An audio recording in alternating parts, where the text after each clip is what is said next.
அந்த ஆள் என்னை கண்ணா பின்னான்னு திட்டிவிட்டான் சார். அதை நினச்சா எனக்கு ரொம்ப வருத்தமாக இருக்குது அப்படின்னு சொல்லி கவலைப்பட்டார் ஒருத்தர். இதில் கவலைப்படுறதுக்கு என்ன இருக்குது அப்படின்னார் ஒரு பெரியவர். அவர் ஒரு மகான். என்ன சார் இப்படி சொல்கிறீங்க, ஒருத்தர் நம்ம பார்த்து திட்டுனா வருத்தமாக இருக்காதா அப்படின்னார்.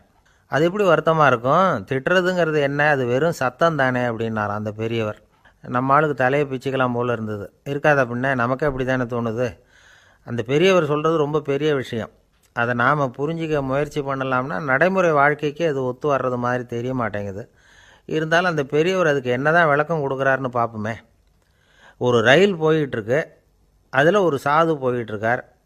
அந்த ரயில் அவர் ஹரித்வாரம் போயிட்டுருக்கார். அவர் ரயிலில் ஏகப்பட்ட கூட்டம். நம்ம ஊர் ரயில் கேட்க வேணும், டிக்கெட் வாங்கிட்டு கொஞ்சம் பேர், வாங்காத கொஞ்சம் பேர். அது என்னத்துக்கு அனாவசியமாக டிக்கெட் அப்படிங்கிற நினப்பில் பாதி பேர். இந்த கூட்டத்துக்கு மத்தியில் அந்த சாதுவும் போயிட்டுருக்கிறார். உட்கார்றதுக்காக இருந்த இடத்துல ஒரு ஆள் படுத்துருக்கிறான், கொஞ்சம் முரட்டு ஆசாமி. அவன் கால் பக்கத்தில் கொஞ்சோண்டு இடம் பாக்கி இருந்தது. அந்த இடத்துல இந்த சாது உட்காந்துருந்தார். மெதுவாக உட்காந்துக்கிட்டார் போய். ஆனால் அந்த ஆள் ராத்திரி பூரா இவரை காலால் உதச்சிக்கிட்டே இருக்கிறான். அது இவருக்கு ரொம்ப அவமானமாக பட்டுது. அதனால் துக்கம் ஏற்பட்டுது. இருந்தாலும் அதை ஒரு மாதிரியாக சகிச்சுக்கிட்டே இவர் வந்து சேர்ந்தார். பொழுது விடிஞ்சது. அந்த சாது ஹரித்வார் வந்து சேர்ந்தார். அங்கே ஒரு பெரிய ஞானியை சந்தித்தார். ராத்திரி ரயிலில் அந்த ஆள் உதைச்சதையும் அதனால் தனக்கு ஏற்பட்ட துக்கத்தையும் இந்த சாது அந்த ஞானிகிட்ட சொன்னார். சொல்லிவிட்டு, ஏன் சுவாமி, எனக்கு துக்கம் ஏற்பட்டதே அது தப்பா அப்படின்னு கேட்டார். தவறு தான்னார் அந்த ஞானி. உனக்கு இன்னமும் தேக அபிமானம் போகலைங்கிறது தான் அது காட்டுது. அஷ்டாவக்கிரர் என்ன சொல்கிறார் தெரியுமா? உண்மையான ஞானி யாராவது தன்னை வந்தனை செய்தால் அதற்காக சந்தோஷப்பட மாட்டார், யாராவது நிந்தனை செய்தால் அதற்காக வருத்தப்பட மாட்டார் அப்படின்னு சொல்கிறார். நிந்தனைங்கிறது ஒரு ஒலி தான். தேகாபிமானம் இருக்கிற வரைக்கும் இந்த ஒலி நம்மளை வேதனைப்படுத்தும். நான் தேகம் இல்லை, ஆத்மா அப்படிங்கிற நினைவு இருந்தால் இந்த ஒலி நம்மளை பாதிக்காது. மனு என்ன சொல்கிறார் தெரியுமா? ஒரு சாதகன் பாராட்டுதலை விஷம்னு நினச்சி பயப்படணும், அவமானத்தை அமிர்தம்னு நினச்சி சந்தோஷப்படணுங்கிறார். அவமானப்பட்டால் கவலைப்படாமல் எப்படி இருக்க முடியும் அப்படின்னு தான் நமக்கு தோணும். அதனால தான் நம்மளில் யாரும் இதுக்கு உதாரணமாக யாரையும் காட்ட முடியல. புத்தரையும் கபீரையும் உதாரணமாக காட்டுறாங்க. அவங்களுக்கெல்லாம் அவமானம் ஏற்பட்டப்போ கவலையே படலையாம். புத்தரை அவமானப்படுத்தணுங்கிறதுக்காக கௌசாம்பி ராணி ஒரு இளம் பெண்ணை கொலை பண்ணி சடலத்தை புத்தர் குடிசைக்கு முன்னாடி போட சொன்னார். போட்டாங்க. புத்தர் தான் அந்த பொண்ணை கெடுத்து கொலை பண்ணிவிட்டார்னு எல்லாரும் நினச்சாங்க. ஆனால் புத்தர் இதை பற்றி கவலையே படலை. அப்புறமா உண்மை தெரிஞ்சதும் புத்தர் புகழ் இன்னும் அதிகமாயிட்டுது. ஒரு பெரிய சபையில் ஒரு மோசமான பொண்ணு நுழைஞ்சி தனக்கும் கபீருக்கும் சம்பந்தம் உண்டுன்னு சொன்னான். கபீர் கவலைப்படலை. அவங்க மாதிரியெல்லாம் நாமளும் இருக்க கற்றுக்கணும். நிந்தனை, அபகீர்த்தி, அவமானம் எல்லாம் ஆண்டவன் கொடுக்குற பிரசாதம்னு நினைக்கணும் அப்படின்னு சொல்கிறார் அந்த ஞானி. இதை கேட்ட இந்த காலத்து ஆசாமி ஒருத்தர், நான் கூட அப்படி தான் சார், யாராவது அவமானப்படுத்தினா கவலைப்பட மாட்டேன். நேற்று கூட ஒருத்தர் என்ன பலார்னு அரைஞ்சுட்டார், நான் கொஞ்சம் கூட கவலைப்படலை, பேசாமல் வந்துட்டேன்னார். ஏன் அப்படி வந்துட்டீங்க அப்படின்னு. அவர் அரைஞ்சதுலேயும் ஒரு அர்த்தம் இருந்தது, அதனால தான் அப்படி வந்துட்டேன்னார். ஏன் அரைஞ்சாருன்னு கேட்டேன். 10 வருஷத்துக்கு முன்னாடி 15 ரூபா அவர்கிட்ட கடன் வாங்கினேன், அதை கேட்டு கேட்டு பார்த்துட்டு கடைசியாக தான் அரைஞ்சார் அப்படின்னார். ஆண்டவனுடைய பிரசாதம் இவருக்கு அடிக்கடி கிடைக்கும் போல இருக்கு. பந்திக்கு முந்தர ஆசாமிகள் நம்மளில் பல பேர் உண்டு. அப்படி முந்தறதுக்கு கூட முயற்சி பண்ணுறவங்க நிறைய பேர் இருக்கிறாங்க. இதில் என்ன ஒரு விஷயம்னா, பந்திக்கு முந்தறது கூட தப்பு இல்லை. ஆனால் அப்படி ஒரு விருந்தில் ஆளாக போய் உட்காந்து சாப்பிட்டா கூட வெளியில் வர்றப்ப என்ன பெரிய விருந்து வச்சுட்டான், சாம்பாரில் உப்பு இல்லை, ரசத்தில் காரம் இல்லை அப்படின்னு குறை சொல்லிகிட்டே வர்றது இருக்குது பாருங்கள். அது சரியில்லை, நாகரிகமும் இல்லை. கல்யாண பத்திரிகையில் என்ன போட்டிருக்குது, என் பொண்ணுக்கும் இன்னார் பையனுக்கும் கல்யாணம், எல்லாரும் குடும்பத்தோடு வந்திருந்து மணமக்களை ஆசீர்வதிக்கணும், இப்படி தானே போட்டிருக்கோம். குடும்பத்தோடு விருந்து சாப்பிட்டு சாப்பாடு எப்படி இருக்குன்னு அபிப்பிராயம் சொல்லிவிட்டு போங்க அப்படின்னா போட்டிருக்கு கல்யாண பத்திரிகையில். ஒருத்தர் வீட்டு விசேஷத்துக்கு போயிருக்கோம்னா எவ்வளவோ அசௌகரியங்கள் நமக்கு ஏற்படலாம். ஏராளமான கூட்டம் வந்திருக்கும். எல்லாரையும் அவங்க தனித்தனியாக கவனிச்சிக்கிட்டு இருக்க முடியாது. நாம் தான் அனுசரித்து நடந்துக்கணும். நாமளாக போய் வாழ்த்த வேண்டியவங்களை வாழ்த்தி விட்டு சேரணும். அதை விட்டுட்டு பத்திரிக்கை கொடுத்தானேன்னு போனேன், கவனிப்பே சரியில்லை அப்படின்னு புலம்பிக்கிட்டு இருக்கக்கூடாது. ஒரு விருந்துக்கு போனால் அங்கே எப்படி நடந்துக்கணும் அப்படிங்கிறத பற்றி கூட அனுபவசாலிகள் சில விவரங்கள்லாம் சொல்லியிருக்கிறாங்க. இந்த காலத்தில் கல்யாணம், பிறந்த நாள், அது இதுன்னு நிறைய விருந்துகள் நடக்குது. அதெல்லாம் எதுக்காக? மனித உறவுகளை வளர்த்துக்கிறதுக்காக தான், வேறு எதுக்கு? ஒரு விருந்துக்கு போனால் அமைதியாக பொறுமையாக போய் உட்காரணும். அடித்து பிடிச்சிக்கிட்டு இடத்த பிடிக்க போகிறேன் அப்படின்னு நிற்கக்கூடாது. முதல் பந்தி நடந்துக்கிட்டு இருந்தால் அது முடிஞ்சு இலை எடுத்து சுத்தம் பண்ணதுக்கு அப்புறம் போய் உட்கார்றது தான் நாகரீகம். இலை எடுக்கிறதுக்கு முன்னாடி அங்கே போய் உட்காந்தா நல்லா இருக்காது. நீங்கள் சாப்பிட்டுட்டு உட்காந்துருக்கீங்களா, சாப்பிட்றதுக்கு உட்காந்துருக்கீங்களா, பார்க்குறவங்களுக்கு சந்தேகம் வந்துடும். அதே மாதிரி இலையில் எல்லா ஐட்டமும் பரிமாறினதுக்கு அப்புறம் சாப்பிட ஆரம்பிக்கணும். ஒவ்வொரு ஐட்டமாக வைக்க வைக்க நாம் பாட்டுக்கு எடுத்து உள்ளே தள்ளிகிட்டே இருந்தோம்னா எதை வச்சோம் எதை வைக்கலன்னு பரிமாறினவரே குழம்பி போயிடுவார். ஏன்னா எப்போ பார்த்தாலும் இலை காலியாகவே இருக்கும். சாப்பிட்றப்போ உங்கள் சாப்பாட்டையே நீங்கள் கவனிக்கணும். அடுத்தவங்க இலையில் என்ன இருக்குது, பக்கத்தில் இருக்கிறவர் எதை அதிகமாக சாப்பிட்றார், இதெல்லாம் நமக்கு என்னத்துக்கு? எல்லாரும் சாப்பிட்டு முடிக்கிற வரைக்கும் பொறுமையாக இருக்கிறது தான் நல்லது. நீங்கள் மட்டும் திடீர்னு பாதியில் எழுந்திரிச்சு பக்கத்தில் இருக்கிறவங்களுக்கு சங்கடமாக இருக்குமேங்கிறதெல்லாம் யோசிக்காமல் நீங்கள் பாட்டு எழுந்திரிச்சு போகக்கூடாது. பக்கத்தில் உள்ளவங்க உங்களை எழுந்திரிக்க சொன்னால் எழுந்திரிச்சு போகலாம். விருந்துகளில் சாப்பாட்டை வீணாக்கிறதே ஒரு நாகரிகமாக போட்டுது. இந்த காலத்தில் சாப்பாட்டுக்கே கஷ்டப்பட்டுக்கிட்டு பல பேர் இந்த உலகத்தில் இருக்கிறப்போ சாப்பாட்டை வீணாக்கிறது எவ்வளோ பெரிய மோசங்கிறத நினச்சி பார்க்கணும். வேணுங்கிற அளவுக்கு கேட்டு வாங்கி சாப்பிட்றது தான் முறை. விருந்தில் இந்த பஃபே அப்படின்னு சொல்லி ஒரு முறை சொல்கிறாங்கல்ல, அதாவது உணவு வகைகளையெல்லாம் பொதுவாக ஒரு இடத்துல வச்சுடுறது, நமக்கு தேவையானதை நாமே எடுத்து ஒரு தட்டில் போட்டுக்கிட்டு சாப்பிட வேண்டியது. இதில் கூட சில பேர் தேவைக்கு அதிகமாக எடுத்து போட்டுக்கிட்டு வீணாக்குறாங்க. சில சமயம் கடைசியாக சாப்பிட போகிறவங்களுக்கு எல்லா ஐட்டமும் கிடைக்காம போகலாம். அதை போய் பெருசு பண்ணிகிட்டு இருக்கக்கூடாது. என்ன சார், இந்த அளவுக்கு கூடவா நாகரிகம் தெரியாமல் இருக்கிறோம், இதை போய் பெருசாக சொல்ல வந்துட்டீங்களே அப்படின்னு நினைக்கலாம். ஒருத்தர் 2 பேருக்கு இந்த விவரம் தேவைப்படலாம். அவங்க காதலையும் இது விழட்டுமேங்கிறதுக்காக தான் இது. ஒரு பெரிய கல்யாண விருந்து நடந்துக்கிட்டு இருந்தது. விருந்து மண்டபத்து வாசலில் ஒருத்தர் நின்றுக்கிட்டு வர்றவங்களையெல்லாம் ரொம்ப மரியாதையாக வணங்கி உள்ளே அனுப்பி வச்சுக்கிட்டு இருந்தார். எப்படி தெரியுமா? வர்றவங்க கையெல்லாம் பிடிச்சி முத்தம் கொடுத்து அதுக்கப்புறம் உள்ளே அனுப்பி வச்சுக்கிட்டு இருந்தாராம். கூட்டம்லாம் முடிஞ்சதுக்கப்புறம் அவர்கிட்ட போய் கேட்டிருக்கிறாங்க, சார், நானும் எவ்வளவோ விருந்துகளுக்கு போயிருக்கிறேன், இருந்தாலும் இவ்வளவு மரியாதையாக வர்றவங்க கைக்கெல்லாம் முத்தம் கொடுத்து வரவேற்கிறத இங்கே தான் பார்க்குறேன் அப்படின்னு சொன்னாங்க. அதுக்கு அவர் சொன்னார், அட போங்க சார், நான் முத்தம் கொடுக்கல, முந்தின பந்திக்கு சாப்பிட்டவங்களே அடுத்த பந்திக்கும் வர்றாங்களான்னு மோந்து பார்த்து அனுப்பி வச்சுக்கிட்டு இருந்தேன் அப்படின்னார். என்ன சார், உங்கள் பையன் என்ன செஞ்சுக்கிட்டு இருக்கிறான் இப்போது அப்படின்னு கேட்டார் ஒருத்தர். அடிக்கடி கண்ணாடி முன்னாடி நின்று அழகு பார்த்துக்கிட்டு இருக்கிறான் சார் அப்படின்னார் அப்பா. இளம் பருவம் இப்படி தான் இருக்கும், அதையெல்லாம் சாதாரணமாக நினச்சிடாதீங்க அப்படின்னார் அவர். என்ன சார் சொல்கிறீங்க, கண்ணாடி முன்னாடி நின்றுக்கிட்டு நேரத்தை வீணாக்கிக்கிட்டு இருக்கான், அதை ஒரு பெரிய விஷயமா நான் நினைக்கணுமா அப்படின்னார் இவர். இளம் பருவத்தில் இளைஞர்களுக்கும் சின்ன பொண்ணுங்களுக்கும் அடிக்கடி கண்ணாடியில் பார்க்கணும்னு தோணும். அது வெறுமனே அழகு பார்க்குறது மட்டும் இல்லை, அவங்க தங்களையே தேடி கண்டுபிடிக்கிற ஒரு முயற்சி அது. இது ஒரு மனோதத்துவ விளைவு. இது வரைக்கும் சின்ன பிள்ளையாக இருந்துட்டோம், இனிமேல் நாமளும் மற்றவங்க மாதிரி மனிதர்கள் தான் அப்படிங்கிற உணர்வு அவங்களுக்கு வருது.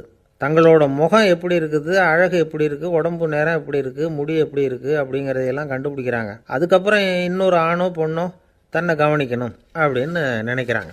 இதெல்லாம் மனோதத்துவ உண்மைகள், இதெல்லாம் இயற்கை. இதை பார்த்துட்டு பெற்றவங்க பிள்ளைங்க கெட்டு போட்டாங்க அப்படின்னு நினைக்கக்கூடாது, அவங்கள திட்டிக்கிட்டே இருக்கக்கூடாது. இன்றைக்கி பல குடும்பங்களில் இதுதான் நடந்துக்கிட்டு இருக்குது. மனுஷ வாழ்க்கையிலேயே இப்படியும் இல்லாத அப்படியும் இல்லாத ஒரு பருவம் இளம் பருவம். 13லேருந்து 19 வயசுக்கு உட்பட்ட ஆண்கள் பெண்கள் இந்த வகையை சேர்ந்தவங்க, டீனேஜ் குரூப். இவங்கள சின்னவங்கன்னு நினச்சிட முடியாது, பெரியவங்கன்னு நினச்சிட முடியாது. இவங்க ரொம்ப சென்சிட்டிவ். சமூகம் நினச்சா இவங்களை நல்லவங்களாகவும் ஆக்கலாம், கெட்டவங்களாகவும் ஆக்கலாம். கொஞ்சம் அக்கறை எடுத்துக்கிட்டால் பெரிய பெரிய மேதைகளையும் விஞ்ஞானிகளையும் உருவாக்கலாம். ஆனால் நடக்கிறது என்ன தெரியுமா, அநேகமாக இவங்களை யாருமே சரியாக புரிஞ்சுக்கிறது இல்லை, இவங்களை சரியாக நடத்துறதும் இல்லை. இது வரைக்கும் நாம் சொல்கிறத கேட்டுக்கிட்டு இருந்தான், இப்போல்லாம் அவன் இஷ்டத்துக்கு நடக்க ஆரம்பிச்சுட்டான் அப்படின்னு வருத்தப்படுற பெற்றோர்கள் அதிகம். இது வருத்தப்படுற விஷயம் இல்லை, சந்தோஷப்பட வேண்டிய விஷயம். உங்கள் புள்ள சொந்தமாக யோசிக்க ஆரம்பிக்கிறதும் நடந்துக்க ஆரம்பிக்கிறதும் ஒரு தப்பான விஷயமா? அவன் கடைசி வரைக்கும் உங்கள் பேச்சையே கேட்டுக்கிட்டு இருக்கணுங்கிறது என்ன நியாயம்? இன்றைக்கி இளைஞர்களை பெரியவங்க தப்பாக புரிஞ்சுக்கிட்டு தவறாக நடத்துறதுனால தான் அவங்களுக்கு வெறுப்பு, எரிச்சல், மனக்கசப்பு எல்லாம் உண்டாகுது. பெற்றவங்க சரியாக மதிக்கிறது இல்லை அப்படிங்கிற ஒரே காரணத்தினாலேயே வீணாக போகிற பிள்ளைங்க இன்றைக்கி அதிகம். சரி, பெற்றவங்களுக்கு இன்றைக்கி என்ன தான் புத்தி சொல்ல வர்றீங்க அப்படின்னு கேட்குறீங்களா? நாம் எதையும் சொல்ல வரல, ஆனால் அது சம்பந்தமான சில நிபுணர்கள் சொல்லியிருக்கிறத உங்கள் காதில் போட்டு வைக்கலாம். அது என்னென்னா, பிள்ளைங்க கிட்ட அன்பு செலுத்துங்க. குழந்தையாக இருந்தப்போ எவ்வளவு பாசமாக இருந்தீங்க, வளர வளர அதை ஏன் குறைச்சிக்கிறீங்க? பெற்றவங்களின் அன்பான வார்த்தைகளுக்கு ஏங்குறவங்க தான் இன்றைய இளைஞர்கள். அவங்க எதை சொன்னாலும் அதை அக்கறையாக காது கொடுத்து கேளுங்க, அலட்சியப்படுத்தாதீங்க. அவங்க விரும்புகிறது உங்கள்கிட்டேருந்து ஒரு மதிப்பு, மரியாதை, அங்கீகாரம், இவ்வளவுதான். அவங்க அவங்களாவே முடிவுகள் எடுக்கட்டும், அதுக்கு நீங்கள் உதவியாக இருங்க, அது போதும். மற்றவங்க முன்னாடி, முக்கியமாக அவங்க நண்பர்கள் முன்னாடி அவங்கள பற்றி மட்டமாக பேசாதீங்க. அவங்கக்கிட்ட பொய் சொல்லக்கூடாது. நீங்கள் சொன்னது பொய்ன்னு தெரிஞ்சு போச்சுன்னா உங்கள் பேரில் அவங்களுக்கு இருக்கிற மதிப்பு போயிடும், நம்பிக்கை போயிடும். அவங்களுக்கு முன்னாடி நீங்கள் சண்டை போடக்கூடாது. உங்கள் பிள்ளைய எப்பவும் இன்னொரு பிள்ளையோட ஒப்பிட்டு பேசுகிற வேலையே வேணாம். கூட பிறந்த மற்றவங்களோட கூட ஒப்பிடக்கூடாது. இப்படி செஞ்சால் அவன் உங்ககிட்டையும் பிரியமாக இருக்க மாட்டான், அவங்ககிட்டையும் பிரியமாக இருக்க மாட்டான். புள்ள எங்கே போகிறான், என்ன பண்ணுறான் அப்படின்னுலாம் துப்பறிஞ்சிக்கிட்டு இருக்கக்கூடாது. இளைஞர்கள் தனிமையை விரும்புகிறவங்க. அவங்கள பெட்டியில் வச்சு மூடி பாதுகாக்கணும்னு நினைக்கக்கூடாது. அவங்கள எப்படி பாதுகாக்கிறது அப்படிங்கிறது அவங்களுக்கே தெரியும். உங்கள் புள்ள எப்படி நடந்துக்கணும்னு நீங்கள் எதிர்பார்க்குறீங்களோ அது மாதிரி நீங்கள் நடந்து காட்டுங்க, அது போதும். ஒரு வீட்டில் அப்பாவும் அம்மாவும் பேசிக்கிட்டு இருக்கிறாங்க. என்னங்க, நம்ம பொண்ணு பெரியவளாயிட்டா, அடிக்கடி கண்ணாடி முன்னாடி போய் நின்றுக்கிட்டு இருக்கிறா, சீக்கிரமாக ஒரு பையனை பார்த்து கல்யாணத்தை முடிக்காமல் இப்படி மசன்னு கல் மாதிரி உட்காந்துருக்குறீங்களே அப்படின்னு சத்தம் போட்டாங்க அந்த அம்மா. அவசரப்படாத, பார்க்குறதுக்கு கண்ணுக்கு அழகாக லட்சணமாக புத்திசாலியாக ஒரு பையன் கிடைக்க வேணாமா, அதுதான் பார்த்துக்கிட்டு இருக்கிறேன் அப்படின்னார் அப்பா. இதுக்கு அந்த அம்மா சொல்கிறாங்க, எங்கள் அப்பா இப்படியெல்லாம் நினச்சிக்கிட்டு இருந்திருந்தா எனக்கு கல்யாணமே ஆயிருக்காது தெரியுமா அப்படின்னாங்களாம். இந்த உலகத்தில் எல்லாருக்கும் மகிழ்ச்சி தரக்கூடிய ஒரு பொருள் எது? இது ஒரு முக்கியமான கேள்வி. இந்த கேள்விக்கு பொருத்தமான ஒரு பதிலை உங்களால் சொல்ல முடியுமா? அதாவது கொஞ்சம் யோசித்து பார்த்தா பணம்னு சொல்லலாமா? இப்போ கையில் காசு இல்லாதவங்ககிட்ட ஒரு 10 ரூபாயை கொடுத்தா அது அவனுக்கு சந்தோஷத்தை கொடுக்கும். ஏற்கனவே வருமான வரி பிரச்சனையில் சிக்கி இருக்கிறவர்கிட்ட இன்னும் கொஞ்சம் பணம் இந்தாங்கன்னு சொல்லி கொடுத்தோம்னா அது அவருக்கு சங்கடத்தை தான் கொடுக்கும். அதனால் அந்த கேள்விக்கு பணங்கிறது பொருத்தமான பதிலாக இருக்க முடியாது. கேள்வி என்னன்னா, இந்த உலகத்தில் எல்லாருக்கும் மகிழ்ச்சி தரக்கூடிய ஒரு பொருள் எது? சரி, இனிப்புன்னு சொல்லலாமா? ஏன்னா எல்லாருக்கும் இனிக்க தானே செய்யும். அதுலேயும் ஒரு சிக்கல் இருக்குது. சர்க்கரை வியாதிக்காரங்களுக்கு அது என்ன சந்தோஷத்தையாக கொடுக்கும்? ஆக எல்லாருக்கும் வேறுபாடு எதுவும் இல்லாமல் மகிழ்ச்சியை கொடுக்கக்கூடியது வேறு ஏதோ ஒன்று இருக்குது. அது என்னன்னு கண்டுபிடிக்கணும். அதுதான் இன்றைக்கி தகவல். இப்போ அதை கண்டுபிடிக்கணும்னா இந்த கதையை கேட்கணும். அது என்ன கதைன்னா, ஒரு ஊரில் ஒரு ராஜா இருந்தார். அவருக்கும் இதே சந்தேகம் வந்துட்டுது. அதாவது எல்லாருக்கும் இன்பம் தரக்கூடிய பொருள் எது அப்படின்னு. இதுக்கு பதில் தெரிஞ்சுக்கிறதுக்கு ஆசைப்பட்டார். சரி, அதுக்கு என்ன செய்யலாம்னு யோசனை பண்ணார். நாட்டு மக்களுக்கு பகிரங்கமாக ஒரு அறிவிப்பு கொடுத்தார். நம்ம நாட்டு மக்கள் இன்பம் தரக்கூடிய பொருள் எதுன்னு நினைக்கிறாங்களோ அதை கொண்டுக்கிட்டு அரண்மனையில் உள்ள கண்காட்சி மண்டபத்தில் வைக்கலாம். அப்படி அவங்க வைக்கிற பொருள்களில் எது எல்லாருக்கும் இன்பம் தரக்கூடியதாக இருக்குமோ அதை வச்சவருக்கு 1000 பொற்காசுகள் பரிசு அப்படின்னு அறிவிப்பு கொடுத்துட்டார். ஜனங்கள் இந்த அறிவிப்பை கேட்டாங்க. அதுக்கப்புறம் சும்மா இருப்பாங்களா? 1000 பொற்காசுன்னா சும்மாவா? அவங்க கையில் என்னென்ன கிடைச்சதோ அதையெல்லாம் கொண்டாந்து அரண்மனை காட்சி மண்டபத்தில் வச்சுட்டாங்க. அதுக்கப்புறமா ராஜா அங்கே வந்தார். ஒவ்வொன்றா பார்த்துக்கிட்டே வந்தார். முதல்ல ஒரு குயில் இருந்தது, இனிமையாக பாடக்கூடிய குயில். இந்த குயிலோட இன்னிசை எல்லாருக்கும் இன்பம் தரக்கூடியது தான். இருந்தாலும் காது கேட்காதவங்களுக்கு இந்த இசை எப்படி இன்பம் தர முடியும்? அதனால் இது சரியில்லைன்னு விட்டார். அடுத்தபடியாக போனார். அங்கே என்ன வச்சுருக்குறாங்கன்னு பார்த்தா ஒரு அழகான மயில் அங்கே தோகை விரித்து ஆடிக்கிட்டு இருக்குது. இந்த மயிலோட ஆட்டம் மனசுக்கு இன்பம் தரக்கூடியது தான். இருந்தாலும் பார்வை இல்லாதவங்க இந்த ஆட்டத்தை பார்த்து ரசிக்க முடியுமா? முடியாது. அதனால் இதுவும் சரியில்லை அப்படின்னு சொல்லிவிட்டார். அதுக்கு அடுத்தபடியாக போனார். பல வகையான இனிப்பு பண்டங்களை வச்சுருந்தாங்க. பார்த்தார், வயசானவங்களுக்கும் நோயாளிகளுக்கும் இது இன்பம் தராது, துன்பம்தான் கொடுக்கும் அப்படின்னார். இப்படி ஒவ்வொன்றா பார்த்துக்கிட்டே போகிறார். அழகான மலர்கள், கனிகள், ஓவியங்கள் எதுவுமே பொருத்தமாக தெரியல. சகல பேருக்கும் இன்பம் தரக்கூடிய வகையில் எதுவும் இல்லை. கடைசியாக வந்தார். அங்கே ஒரு களிமண் பொம்மை இருந்தது. அது என்ன பொம்மை தெரியுமா? பசியால் வாடி இருக்கிற ஒருத்தருக்கு ஒரு அம்மா இனிமையாக பேசிக்கிட்டு சோறு போடுறது மாதிரி அந்த பொம்மையை செஞ்சுருந்தாங்க. அதுக்கு கீழே அன்பு அப்படின்னு எழுதியிருந்துதான். ராஜா பளிச்சுன்னு ஒரு முடிவுக்கு வந்தார். அந்த பொம்மையை செஞ்ச சிற்பியை வரவழைச்சார், பரிசு கொடுத்தார். அன்பு ஒன்று தான் எல்லாருக்கும் இன்பம் அளிக்கக்கூடிய பொருள். காது கேட்காதவங்களும் அதை கேட்க முடியும், பார்வை இல்லாதவங்களும் அதை பார்க்க முடியும், குழந்தைகளும் அதை உணர முடியும் அப்படின்னு அதுக்கு விளக்கம் கொடுத்தார் அந்த மன்னர். இந்த உலகத்தில் எல்லாருக்கும் மகிழ்ச்சி தரக்கூடிய ஒரு பொருள் அன்பு தான். அதை புரிஞ்சுக்கிட்டு தான் சில கணவன்மார்கள் மனைவி பேரில் ரொம்ப அன்பை காட்டிக்கிறது வழக்கம். ஒரு வீட்டு வாசப்படி பக்கமாக மழைக்கு வந்து ஒதுங்கினார் ஒருத்தர். மழை தூறிக்கிட்டு இருந்தது, இருட்டு நேரம்.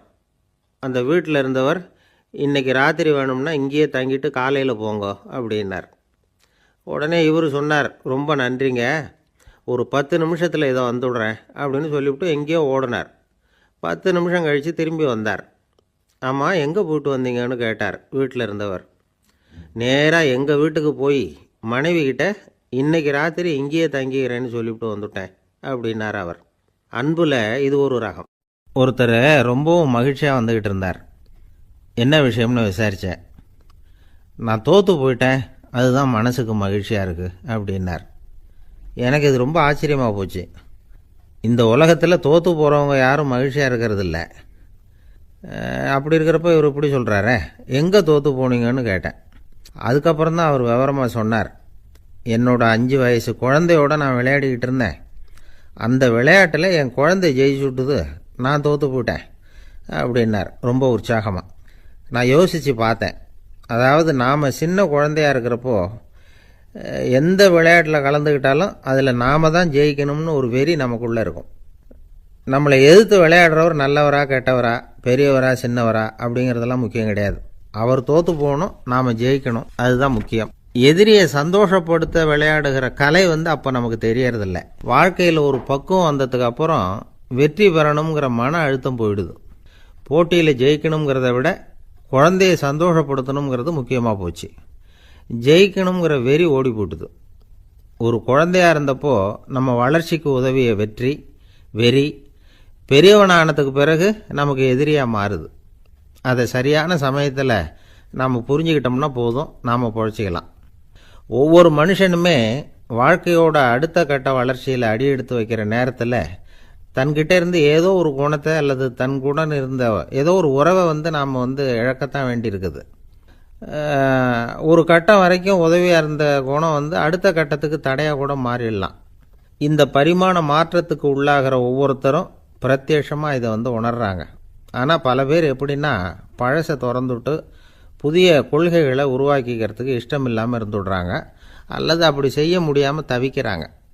இதையெல்லாம் மீறி அந்த பழசை திறந்துட்டா அதை இழந்ததால் உண்டாகிற மன அழுத்தம் சில காலத்துக்கு வருத்திக்கிட்டு தான் இருக்கும், வேறு வழி இல்லை.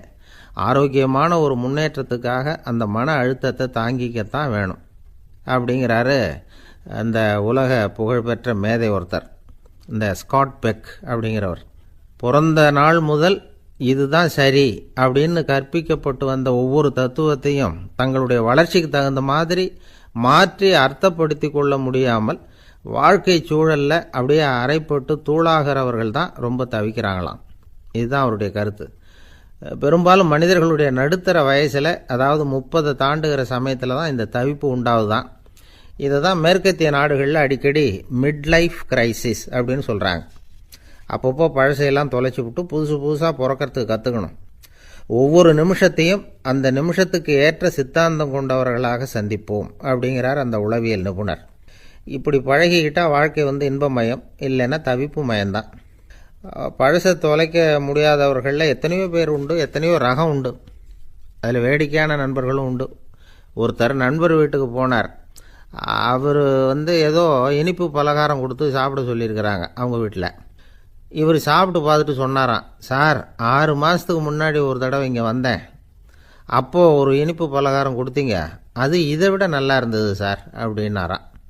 அப்போ செஞ்ச அதே இனிப்பு பலகாரம் தான் சார் இதுவும் அப்படின்னாராம் அவர். ஊருக்கு வெளியில் அமைதியான ஒரு இடம், அங்கே ஒரு ஆசிரமம், அங்கே ஒரு சாமியார்.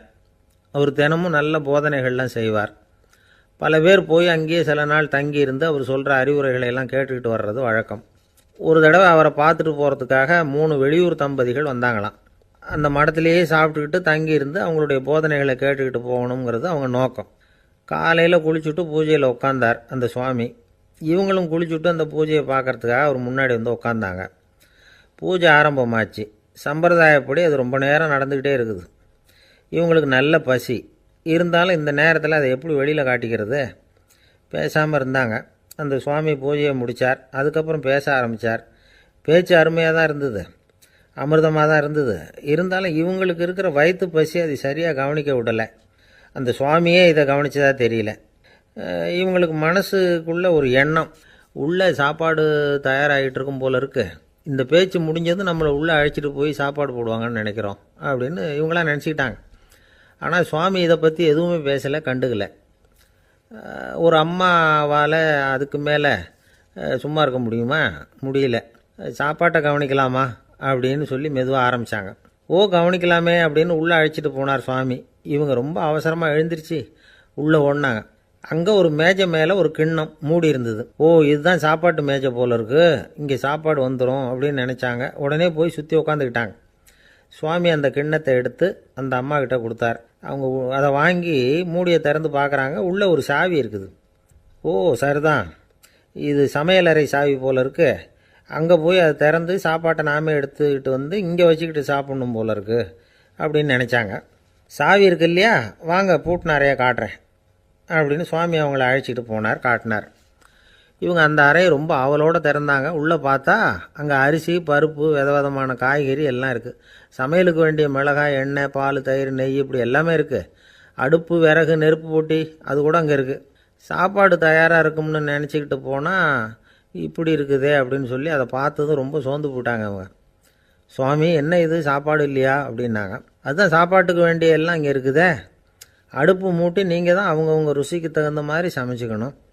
இந்த சன்னியாசிக்கு எப்படி சமைக்க தெரியும் அப்படின்னு கேட்டார் சுவாமி. சாப்பாடு தயாராக இருக்கும்னு நாங்கள் எதிர்பார்த்தோம் அப்படின்னாங்க. நீங்கள் இப்படி சொல்லுவீங்கன்னு நானும் எதிர்பார்த்தேன். இது வரைக்கும் நான் எவ்வளவோ தத்துவம்லாம் எடுத்து சொன்னேன். எல்லாத்தையும் விட இதுதான் அனுபவபூர்வமான தத்துவம்.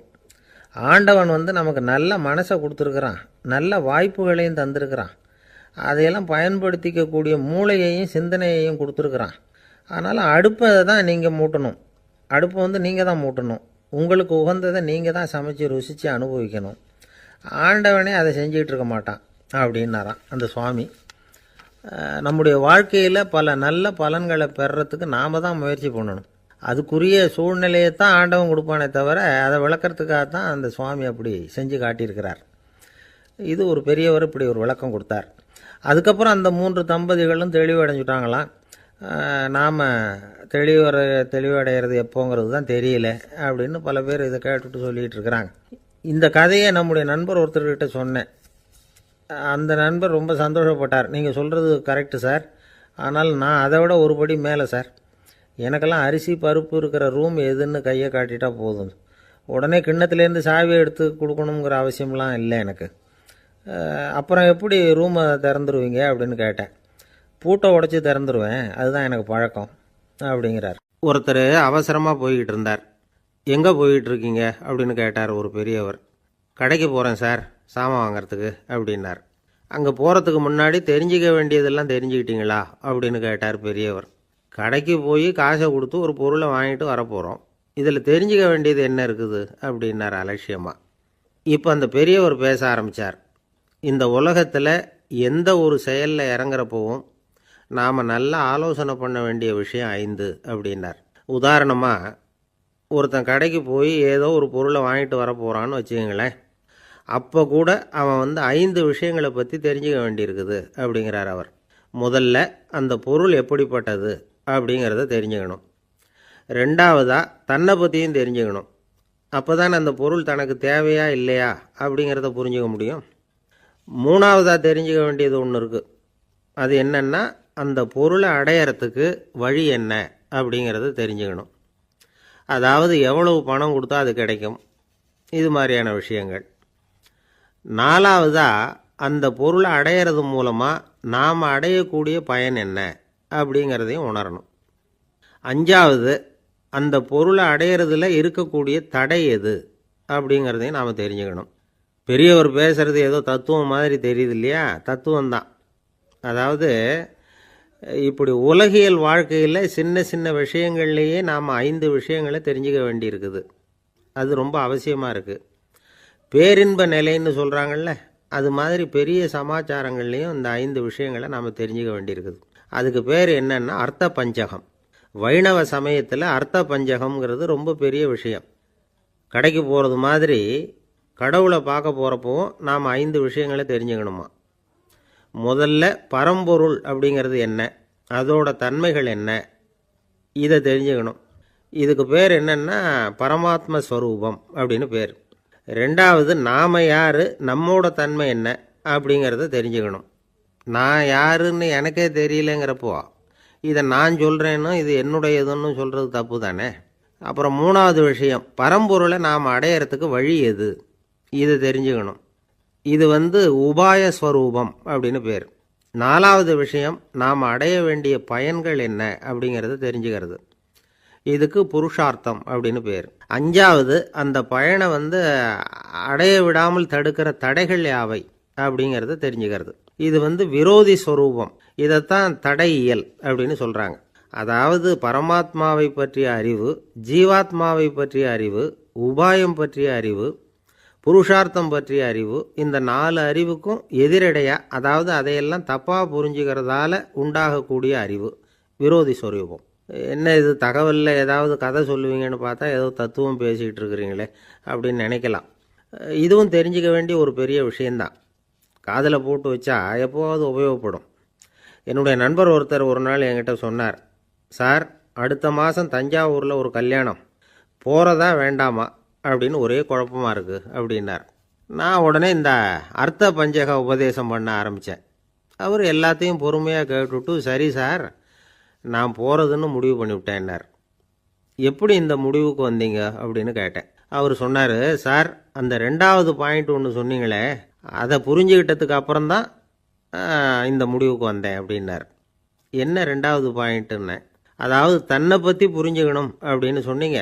உடனே என்னை பற்றி புரிஞ்சுக்கிட்டேன், நான் யாருங்கிறது எனக்கு தெரிஞ்சுது, உடனே போகிறது தான் நல்லதுன்னு முடிவு பண்ணிவிட்டேன்னார். நீங்கள் யாருன்னு கேட்டேன். நான் தான் சார் அந்த கல்யாணத்தில் தாலி கட்ட வேண்டிய மாப்பிள்ளை அப்படின்னார். அன்பாக இருக்கணும்னு அநேக பெரியவங்க சொல்லியிருக்கிறாங்க. நாமளும் அதை கேட்டுவிட்டு அன்பு காட்டுறதுக்கு தயாராக தான் இருக்கிறோம். அதை வாங்கிறதுக்கு தான் ஆளை காணும். இருந்தாலும் அன்பில் எத்தனையோ வகை உண்டு. அதை சரியாக புரிஞ்சுக்கிட்டு அதுக்கப்புறம் அன்பு காட்ட ஆரம்பிக்கணும். வகையை புரிஞ்சிக்காமல் அன்பு காட்டினா வம்புல மாட்டிக்க வேண்டியது தான். அன்புன்னா சாதாரணமாக நினச்சி விடாதீங்க. அதில் எவ்வளோ விதம் தெரியுமா?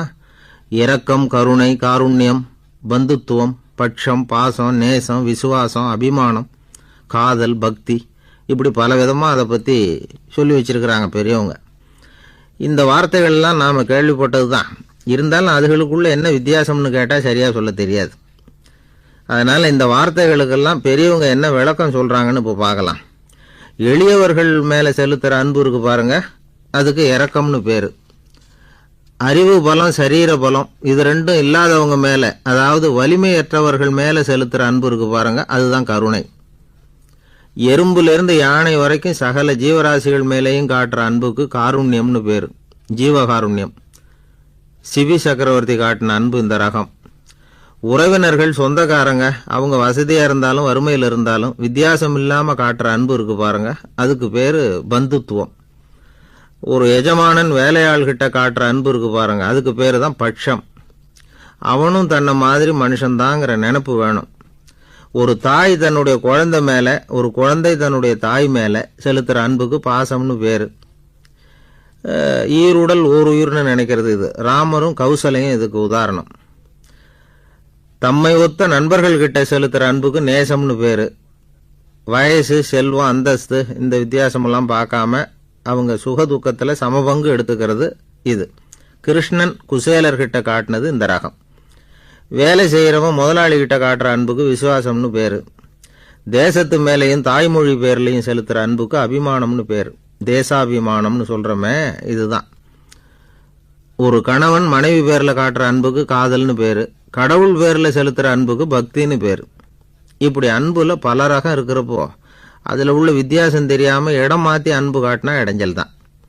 சரி, இந்த அன்பை பற்றி விஞ்ஞானம் என்ன சொல்லுது தெரியுமா? இதயத்தை பாதுகாக்கிறதுக்கு முக்கியமாக தேவைப்படுற ஒன்று இந்த அன்பு தான்னு சொல்லுது. நெதர்லாந்து விஞ்ஞானிகள் இதை ஆராய்ச்சி பண்ணியே கண்டுபிடிச்சிருக்கிறாங்க. கொஞ்சம் முயல் குட்டிகளை 2 பிரிவாக பிரித்தாங்க. 2 குரூப்புக்கும் கொழுப்பு அதிகமாக உள்ள ஆகாரத்தையே கொடுத்துக்கிட்டு வந்தாங்க. ஆனால் ஒரு குரூப்புக்கு வெறுமன ஆகாரத்தை கொடுத்ததோட சரி, இன்னொரு குரூப்பு முயல்களுக்கு ஆகாரம் கொடுத்ததோடு நிறுத்திக்கல. அதுக்கு முன்னாடி கூண்டுகளை திறந்து விட்டு முயல்களை கொஞ்ச நேரம் எடுத்து கொஞ்சி விட்டு அதுக்கப்புறமா ஆகாரம் கொடுத்தாராம் ஆராய்ச்சியாளர். இந்த குரூப்புக்கு இதய பாதிப்பு 60% குறைச்சலாக இருந்துதான். சில நோயாளிகளுக்கு ஹார்ட் அட்டாக் வந்தாலும் அதை தாங்கிக்கிட்டு குணமாகிற சக்தி அதிகமாக இருக்குது. இது எப்படின்னு ஆராய்ச்சி பண்ணி பார்த்துருக்குறாங்க. அவங்கெல்லாம் மனைவி தன் பேரில் ரொம்ப அன்பாக இருக்கிறதாக நினைக்கிறவங்களா இருக்கிறாங்களாம். இதய நோயாளிகள் பல பேரை சந்தித்து இதய நோய் ஏற்பட என்ன காரணம்னு கேட்டிருக்கிறாங்க. அவங்க சொன்ன காரணம்லாம் சாப்பாடு சம்பந்தமாக இல்லையா, மனைவி அன்பா இல்லை, இப்படிப்பட்ட காரணத்தை தான் சொல்கிறாங்களாம். அதனால் இதயத்தை பாதுகாக்கணும்னு நினைக்கிறவங்க அடுத்தவங்க அன்பாக இருக்கிறது மாதிரி பார்த்துக்குங்க, அதுதான் முக்கியம். ஒருத்தர் முகம் பூரா பிளாஸ்டரி போட்டுக்கிட்டு வந்தார். ரொம்ப கோபமாக, என்னங்க ஆச்சுன்னு விசாரித்தேன். எல்லாம் உங்களால் தான் சார்னார். விவரமாக சொல்லுங்களேன். என்ன உங்கள் தகவலை கேட்டுட்டு ஒரு பூனைக்குட்டியை கையில் எடுத்தேன், அன்பாக அதை தடவி கொடுக்கறதுக்காக. ஆனால் அது முந்திக்கிட்டது, அது என் முகத்தை தடவி கொடுத்துட்டுது, முகம் பூரா நகை கீறல், அதுதான் இப்படி அப்படின்னார். அன்புல அறிவு சேராததுனால வந்த கோளாறு இது. ஒருத்தர் ரொம்ப அவசரமாக போயிட்டு இருந்தார். எங்கே சார் போகிறீங்கன்னு கேட்டோம். எனக்கு வேண்டியப்பட்ட ஒருத்தருக்கு குழந்தை பிறந்திருக்கிறதாக செய்தி வந்திருக்கு, அதுதான் ஆஸ்பத்திரிக்கு போயிட்டுருக்கேன், பார்த்துட்டு வரலாம்னு அப்படின்னார். அப்படின்னா கொஞ்சம் இப்படி உட்காருங்க அப்படின்னோம். சில விவரம்லாம் சொல்கிறேன் கேட்டுக்கிட்டு போங்க அப்படின்னோம். உட்காந்தார். அப்புறம் சொல்ல ஆரம்பித்தோம். புதுசாக பிறந்திருக்கிற ஒரு குழந்தைய பார்க்க போகிறதுன்னா அது சாதாரண விஷயம் இல்லை. அதில் ரொம்பவும் கவனமாக நடந்துக்கணும். புது குழந்தைக்கு நோய் சுலபமாக தொற்றும். முக்கியமாக காற்று மூலமாக பரவுகிற நோய்கள் சுலபமாக வந்துடும். அதனால் நமக்கு உடம்பு சரியில்லைன்னா குழந்தைய விட்டு கொஞ்சம் தள்ளியே இருக்கிறது தான் நல்லது. பெரியவங்களை பொறுத்த வரைக்கும் சாதாரணமாக உள்ள ஒரு கிருமி கூட குழந்தைய பொறுத்த வரைக்கும் ரொம்ப மோசமான ஒரு கிருமியாக இருக்கும். சில வெளிநாடுகளில் எப்படி தெரியுமா, பிறந்த குழந்தை தூங்கிக்கிட்டு இருக்கிற ஒரு ரூமுக்கு போகணும்னா போகிறவங்க முகமூடி போட்டுக்கணும், காலணிகளை மாற்றிக்கணும், அவ்வளவு சுத்தமாக உள்ளே போய் பார்த்துட்டு வரணும். பொதுவாக சில ஆஸ்பத்திரிகளில் பார்த்திங்கன்னா பார்வையாளர்கள் நேரத்தில் விசிட்டிங் ஹவர்ஸ் தாயை விட்டு குழந்தைய தனியாக பிரித்து வச்சுருவாங்க. எதுக்குன்னு நினைக்கிறீங்க? அந்த நேரம் பல பேர் வருவாங்க போவாங்க, அவங்க கை கால் சுத்தமாக இருக்காது. சுத்தம் இல்லாத கைகள் மூலமாக கிருமிகள் பரவும். சுத்தம் இல்லாத கைன்னா மண்ணு தூசி படிஞ்சிருக்கிற கை மட்டும் தான் அர்த்தம் இல்லை. சாலையில் கையை வீசிக்கிட்டு நடந்து வர்றீங்க, குழந்தைய பொறுத்த வரைக்கும் அது கூட சுத்தம் இல்லாத கை தான். தாயை தவிர மற்றவங்க குழந்தைய தூக்காமல் பார்த்துக்கிறது நல்லது. தாய் கூட அளவோடு கொஞ்சிறதோடு நிறுத்திக்கணும். புதுசாக ஒரு குழந்தைய பெற்றுருக்கிற பொண்ணுக்கிட்ட மற்ற தாய்மார்கள் ஏதாவது சொல்லிக்கிட்டே இருப்பாங்க. குழந்தைய அப்படி வளர்க்கணும் இப்படி வளர்க்கணும் அப்படின்னு ஏதாவது அட்வைஸ் பண்ணிக்கிட்டே இருப்பாங்க. இப்படி ஓவராக அறிவுரை பண்ணுறது அந்த பொண்ணை குழப்பி விட்டுரும். அதனால் அப்படிலாம் பண்ணக்கூடாது. அந்த பெண்ணே ஏதாவது கேட்டால் கூட டாக்டர் சொல்ல வேண்டிய விவரங்களையெல்லாம் நாமே சொல்லிகிட்டு இருக்கக்கூடாது. புதுசாக பிறந்திருக்கிற குழந்தைய மட்டும்தான் இப்படி பார்க்கணும்னு இல்லை. ஒரு நோயாளி குழந்தைய பார்க்க போகிறதுனா கூட ரொம்ப எச்சரிக்கையாக தான் நடந்துக்கணும். ஒரு தின்பண்டமோ விளையாட்டு சாமானோ அந்த குழந்தைக்கு நாம் வாங்கிட்டு போகிறதா வச்சுக்குவோம். அதை நேராக கொண்டுகிட்டு போய் அந்த குழந்தைகிட்டே கொடுக்கக்கூடாது. அதோட அப்பா அம்மாக்கிட்ட ரகசியமாக கொடுக்கலாம். அவங்க முடிவு பண்ணட்டும் குழந்தைகிட்ட அதை கொடுக்கலாமா வேண்டாமாங்கிறத. அவங்களுக்கு தான் தெரியும் அதோட மனசும் உடம்பும். உங்கள் அக்கறையை காட்டுறதா நினச்சிக்கிட்டு குழந்தை வாயில் எதையும் கொண்டுட்டு போய் போடாதீங்க. போகிறப்போ உங்கள் வீட்டு குழந்தையும் அழைச்சிட்டு போகாதீங்க. இது நோயை வாங்கிட்டு வந்துடும், அல்லது புதுசாக ஒரு நோயை அதுக்கிட்ட கொடுத்துட்டு வந்துடும். என்னதான் உங்களுக்கு பழக்கமான குழந்தையாக இருந்தால் கூட அதுக்கு விருப்பம் இல்லைன்னா பேசக்கூடாது. அங்கே போய் அவங்க பள்ளிக்கூடத்தை ஞாபகப்படுத்திகிட்டு இருக்கக்கூடாது. நோயில் இருக்கிறப்ப ஸ்கூலை பற்றி பேச அது விரும்பாது. ஆஸ்பத்திரியை விட்டு வெளியில் புறப்படுறப்போ குழந்தைகிட்ட சொல்லணும்னு அவசியம் இல்லை. அதோட அப்பா அம்மா கிட்ட சொல்லிவிட்டு புறப்பட்டா போதும், குழந்தை கோபிச்சிக்காது. சமூக சம்பிரதாயத்தை பற்றி அது கவலைப்படுறதில்ல. இப்படி எல்லா விவரமும் நம்ம எதிரில் உட்காந்துருந்தவங்ககிட்ட சொல்லி முடித்தோம். ரொம்ப நன்றி சார் அப்படின்னு சொல்லிவிட்டு அவர் புறப்பட்டார். குழந்தைங்க கொஞ்சம் வளர்கிற வரைக்கும் தான் நாம் எச்சரிக்கையாக இருக்கணும்னு இல்லை, வளர்ந்த பிறகு இன்னும் எச்சரிக்கையாக இருக்கணும். ஒரு பையன் பள்ளிக்கூடத்துலேருந்து திரும்பி வீட்டுக்கு வந்தான். முகம் பூரா நகத்தால் கீறி இருந்தது. அப்பா பார்த்து பயந்துட்டார். யாருடா உன்னை இப்படி பண்ணது அப்படின்னார். என் கூட படிக்கிற இன்னொரு பையன்னா. நாளைக்கு உன் கூட பள்ளிக்கூடத்துக்கு வர்றேன், நீ எனக்கு அவனை அடையாளம் காட்ட முடியுமான்னார். அது ரொம்ப சுலபம் நான் பையன். எப்படின்னார் அப்பா. அவன் காதில் ஒன்று கையோடு எடுத்துகிட்டு வந்திருக்கிறேன், இதோ என் பையில் தான் வச்சுருக்கேன் அப்படிங்கிறான் அந்த பையன். ஒருத்தர் ரொம்ப அவசரமாக வந்தார். சார், மனுஷன் நிம்மதியாக இருக்கிறதுக்கு என்ன வழின்னு கேட்டார். சீக்கிரமாக ஒரு கல்யாணத்தை பண்ணிங்க, எல்லாம் சரியாக போடும் அப்படின்னோம். அவர் ஒரு மாதிரியாக பார்த்தார். ஏற்கனவே எனக்கு கல்யாணம் ஆகிட்டுது சார், அதனால தானே நிம்மதியாக இருக்கிறதுக்கு வழி கேட்குறேன் அப்படின்னார். சரி, இவர் ஒரு மாதிரியான கேஸ் அப்படின்னு நினச்சிக்கிட்டு நம்மக்கிட்ட இருந்த ஒரு சின்ன புத்தகத்தை அவர்கிட்ட தூக்கி கொடுத்தோம். இதை படித்து பாருங்கன்னு. கல்யாணத்துக்கு பிறகும் சந்தோஷமாக இருக்கிறதுக்கு என்ன வழி அப்படிங்கிற கேள்விக்கு அந்த புத்தகத்தில் விளக்கம் இருந்தது. கணவன் மனைவிக்குள்ளே சிக்கல் வராமல் இருக்கிறதுக்கு அதில் சில வழிகளை சொல்லி கொடுத்துருக்குறாங்க. அதெல்லாம் என்னென்ன அப்படிங்கிறத இப்போ பார்க்கலாமா? குடும்பம்னு இருந்தால் கோபம் வரதான் செய்யும், அது வந்துட்டு போட்டும் பரவாயில்ல. ஆனால் அந்த கோபம் ஒரே நேரத்தில் 2 பேருக்கும் வந்துடாமல் பார்த்துக்கணும். ஒரு சமயத்தில் யாராவது ஒருத்தர் தான் கோபப்படணும், அடுத்தவங்க அமைதியாக இருக்கணும். அதுக்கப்புறம் இவர் அமைதியான உடனே அவங்க ஆரம்பிச்சிக்கலாம். கோபமாக ஏதாவது சொன்னால் உடனே கோபமாக பதில் சொல்லக்கூடாது. கொஞ்சம் பொறுத்து கோபம் தீர்ந்த உடனே அந்த பதிலை சொல்லலாம். அப்போ பதில் கோபமாக இருந்தால் கூட அது அவ்வளோ பெருசாக தெரியாது. அற்ப விஷயத்துக்கெல்லாம் காய்ச்சி மூச்சுன்னு கத்திட்டு இருக்கக்கூடாது. உங்கள் 2 பேருக்குள்ளே ஒரு தர்க்கம் ஆரம்பமாயிட்டுதுன்னு வச்சுக்கோங்க. கடுமையாக 2 பேரும் விவாதம் பண்ணுறீங்க. உங்களில் ஒருத்தர் இதில் ஜெயிக்கணும்னா அது நீங்களாக இருக்க வேணாம், அடுத்தவங்க ஜெயிக்கிறதுக்கு நீங்கள் துணையாக இருங்களேன். அப்படின்னா நீங்கள் கொஞ்சம் விட்டு கொடுக்கணும், அவ்வளவுதான். ஏதாவது குத்தம் சொல்லணுமா, செஞ்ச தப்பை சுட்டி காட்டணுமா, விமர்சனம் பண்ணணுமா, பண்ணுங்க, வேணான்னு சொல்லலை. ஆனால் சொன்னதை அப்படி சொல்கிறத கொஞ்சம் அன்பாக இதமாக சொல்லுங்கள். எப்போ நடந்த தவறுகளையெல்லாம் இப்போ போய் மறுபடியும் ஞாபகப்படுத்திகிட்டு இருக்க வேண்டாம். நான் அப்போவே சொன்னேன் இந்த புடவை வேணாம்னு, நீங்கள் தான் கேட்கல, இப்போ பாருங்கள் கிழிஞ்சு போச்சு இப்படின்னு கத்துனாங்க ஒரு அம்மா. எப்போ சொன்னீங்கன்னு கேட்டால் ஒரு 10 வருஷத்துக்கு முன்னாடி தீபாவளி சமயத்தில் அப்படிங்கிறாங்க.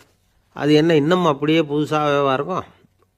உங்களுக்கு அவர் தான் பெருசு, அவருக்கு நீங்கள் தான் பெருசு. அதை விட இந்த உலகத்தில் வேறு எதுவும் முக்கியம் இல்லைன்னு நினைக்கணும்.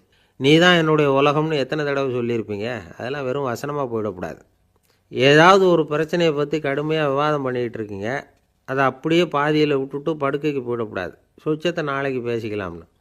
அப்படி போனால் தூக்கம் வராது. பிரச்சனையை ஒரு முடிவு பண்ணிக்கிட்டு அதுக்கப்புறமா தூங்க போகணும். ஒரு நாளில் ஒரு தடவையாவது உங்கள் ஜோடியை பாராட்டி நல்ல விதமாக கனிவாக ஒரு வார்த்தை சொல்லணும் அப்படின்னு தீர்மானம் பண்ணிங்க. ஏதாவது தப்பு பண்ணிவிட்டீங்கன்னா பரவாயில்ல, அதை ஒத்துக்கிறதுக்கும் மன்னிப்பு கேட்குறதுக்கும் தயாராக இருக்கணும். அது ஒன்றும் கேவலம் கிடையாது. வீட்டுக்குள்ளே தானே கேட்க போகிறீங்க, வெளியில் யாருக்கு தெரிய போகுதோ? எப்படியோ உங்களுக்குள்ளே ஒரு சமரசம் ஆனால் சரிதான். ஒரு தகராறுன்னு எடுத்துக்கிட்டால் குறைஞ்சபட்சம் அதுக்கு 2 பேர் தேவை. தனியாகவே உட்காந்துக்கிட்டு நான் இப்போ தகராறு பண்ணிகிட்டு இருக்கிறேன் அப்படின்னு யாரும் சொல்ல முடியாது. 2 பேர் தகராறு பண்ணுறாங்கன்னா பொதுவாக அந்த 2 பேரில் யார் அதிகமாக பேசுகிறாங்களோ அவங்க பேரில் தான் தப்பு இருக்கும். அதை மனசில் வச்சுக்கணும். இதெல்லாம் தான் அந்த புத்தகத்தில் போட்டிருக்கிற வழிமுறைகள். இவ்வளவும் சரியாக வரலைன்னா அப்புறமா சொல்லுங்கள், வேறு புத்தகம் ஏதாவது இருக்கான்னு தேடுவோம். ஒரு கணவன் தன்னுடைய மனைவியை அழைச்சிக்கிட்டு ஒரு மனோதத்துவ டாக்டர்கிட்ட வந்தாராம். டாக்டர், எங்களுக்கு கல்யாணம் ஆகி 30 வருஷ காலமாக நாங்கள் ஒரு விஷயத்தில் கூட ஒத்து போனதில்லை அப்படின்னு ஆரம்பித்தார். உடனே அந்த அம்மா குறுக்கிட்டு, அது 30 வருஷம் இல்லை, 32 வருஷம் அப்படின்னாங்களாம். ஒரு சின்ன பையன் வந்தான். அவனை பார்த்து ஒரு கேள்வி கேட்டோம். ஏன்ப்பா உங்கள் வீட்டில் அம்மா புத்திசாலியா அப்பா புத்திசாலியா அப்படின்னு. அவன் அலட்சியமாக நம்மளை பார்த்து சிரிக்கிறான். என்ன சார் இது, இந்த காலத்தில் இது கூட தெரியாமல் இருக்கிறீங்களே அப்படிங்கிறான். ஒரு சின்ன பையன் நம்மளை பார்த்து இப்படி கேட்டுவிட்டானே அப்படின்னு நினைக்கிறப்போ நமக்கு ஒரு மாதிரி ஆகிடும். அதுக்கப்புறம்தான் இந்த தாத்தா பாட்டிலாம் சொல்கிற ஒரு கதை ஞாபகத்துக்கு வந்தது. அது என்ன கதை தெரியுமா? ஒரு ஊரில் ஒரு அம்மாவும் பிள்ளையும் இருந்தாங்களாம். அந்த மகனுக்கு திடீர்னு தேசாந்திரம் போய் வரணும்னு ஆசை வந்துட்டுது. ஊராக போய் சுற்றி பார்க்கணுங்கிற ஆசை. அந்த அம்மாவுக்கு இது பிடிக்கல. மகனை பிரிஞ்சு இருக்கிறதுக்கு அவங்க மனசு இடம் கொடுக்கல. வேணாப்பான்னு சொல்லி பார்த்தாங்க, அவன் கேட்கல. திடீர்னு புறப்படவும் செஞ்சுட்டான். சரி, இனிமேல் அவனை தடுக்க முடியாதுன்னு முடிவு பண்ணிட்டாங்க அந்த அம்மா. இருந்தாலும் புத்திசாலித்தனமாக ஒரு யோசனை பண்ணாங்க. மகனை கிட்டத்தில் கூப்பிட்டாங்க. அவங்ககிட்ட சொன்னாங்க, இதை பாருப்பா, நீ தேசாந்திரம் போகிறதுன்னு தீர்மானம் பண்ணிவிட்ட, அதை நான் தடுக்கலை, போயிட்டு வந்துடு. ஆனால் போகிறதுக்கு முன்னாடி எனக்கு ஒரு வாக்குறுதி கொடுத்துட்டு போ அப்படின்னாங்க. போகிறப்போ ராத்திரியாக இருந்தாலும் பகலாக இருந்தாலும் சரி, புளிய மரத்து நிழலில் தான் தங்கணும். திரும்பி வர்றப்போ இரவும் பகலும் நீ வேப்ப மரத்து நிழல்லே தங்கணும் அப்படின்னாங்க. சரி, அப்படியே செய்கிறேன்னு சொல்லி வாக்குறுதி கொடுத்தான் பையன். புறப்பட்டு போனான். போகிற வழியில் புளிய மரத்து நிழல்லையே தங்கினான், தூங்கினான். அப்படி போய்கிட்டே இருந்தான். 7வது நாள் அவன் உடம்பு சுகமில்லாமல் போயிட்டுது. ரொம்பவும் பலவீனமாயிட்டான். இனிமேல் நடக்க முடியாதுங்கிற நிலைமை வந்துட்டுது. யோசித்து பார்த்தான், சரி இதுக்கு மேலே போக வேண்டாம் அப்படின்னு முடிவு பண்ணிவிட்டு திரும்பி வர ஆரம்பிச்சிட்டான். திரும்பி வர்றப்போ வழியில் வேப்ப மரத்து நிழலையே தங்கி தங்கி வந்தான். நாளுக்கு நாள் உடம்பு சரியாக வந்துட்டுது. 7வது நாள் வீட்டுக்கு வந்து சேர்றான். உடம்பு பழையபடியே கலகலப்பாயிட்டுது. பூரண சுகம். தேசாந்திரம் போன பையன் திரும்பி வந்துட்டானே அப்படின்னு அந்த அம்மா ஆச்சரியப்படலை.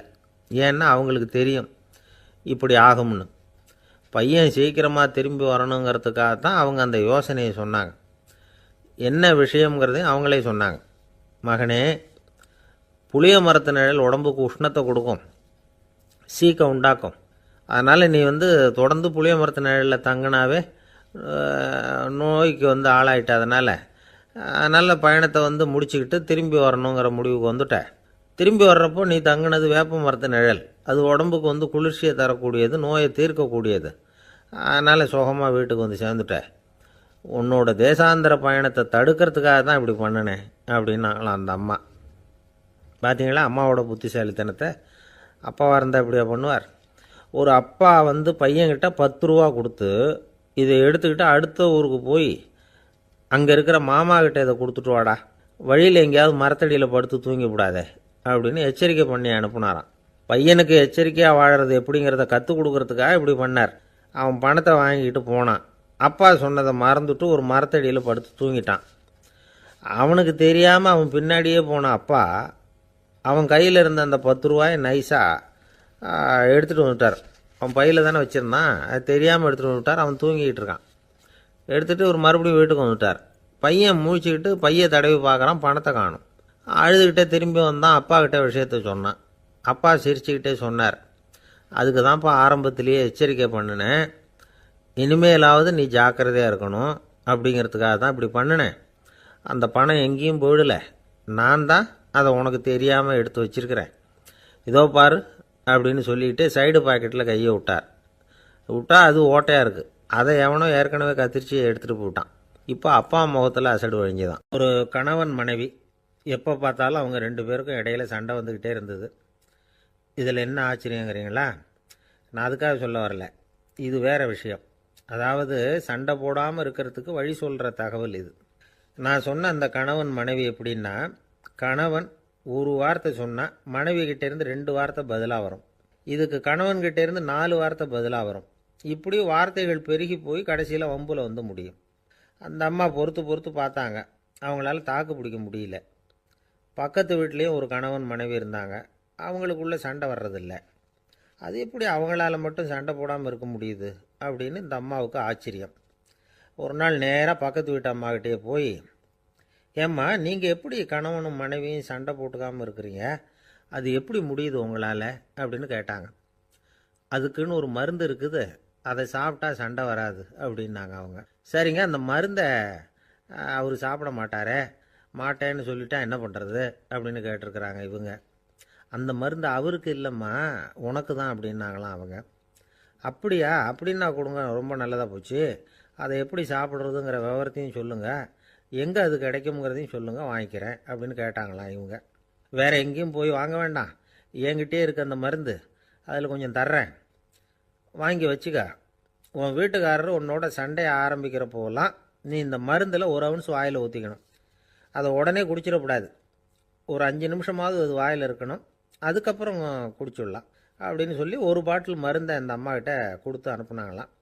மருந்தை எடுத்துக்கிட்டு இந்த அம்மா வீட்டுக்கு வந்திருக்கிறாங்க.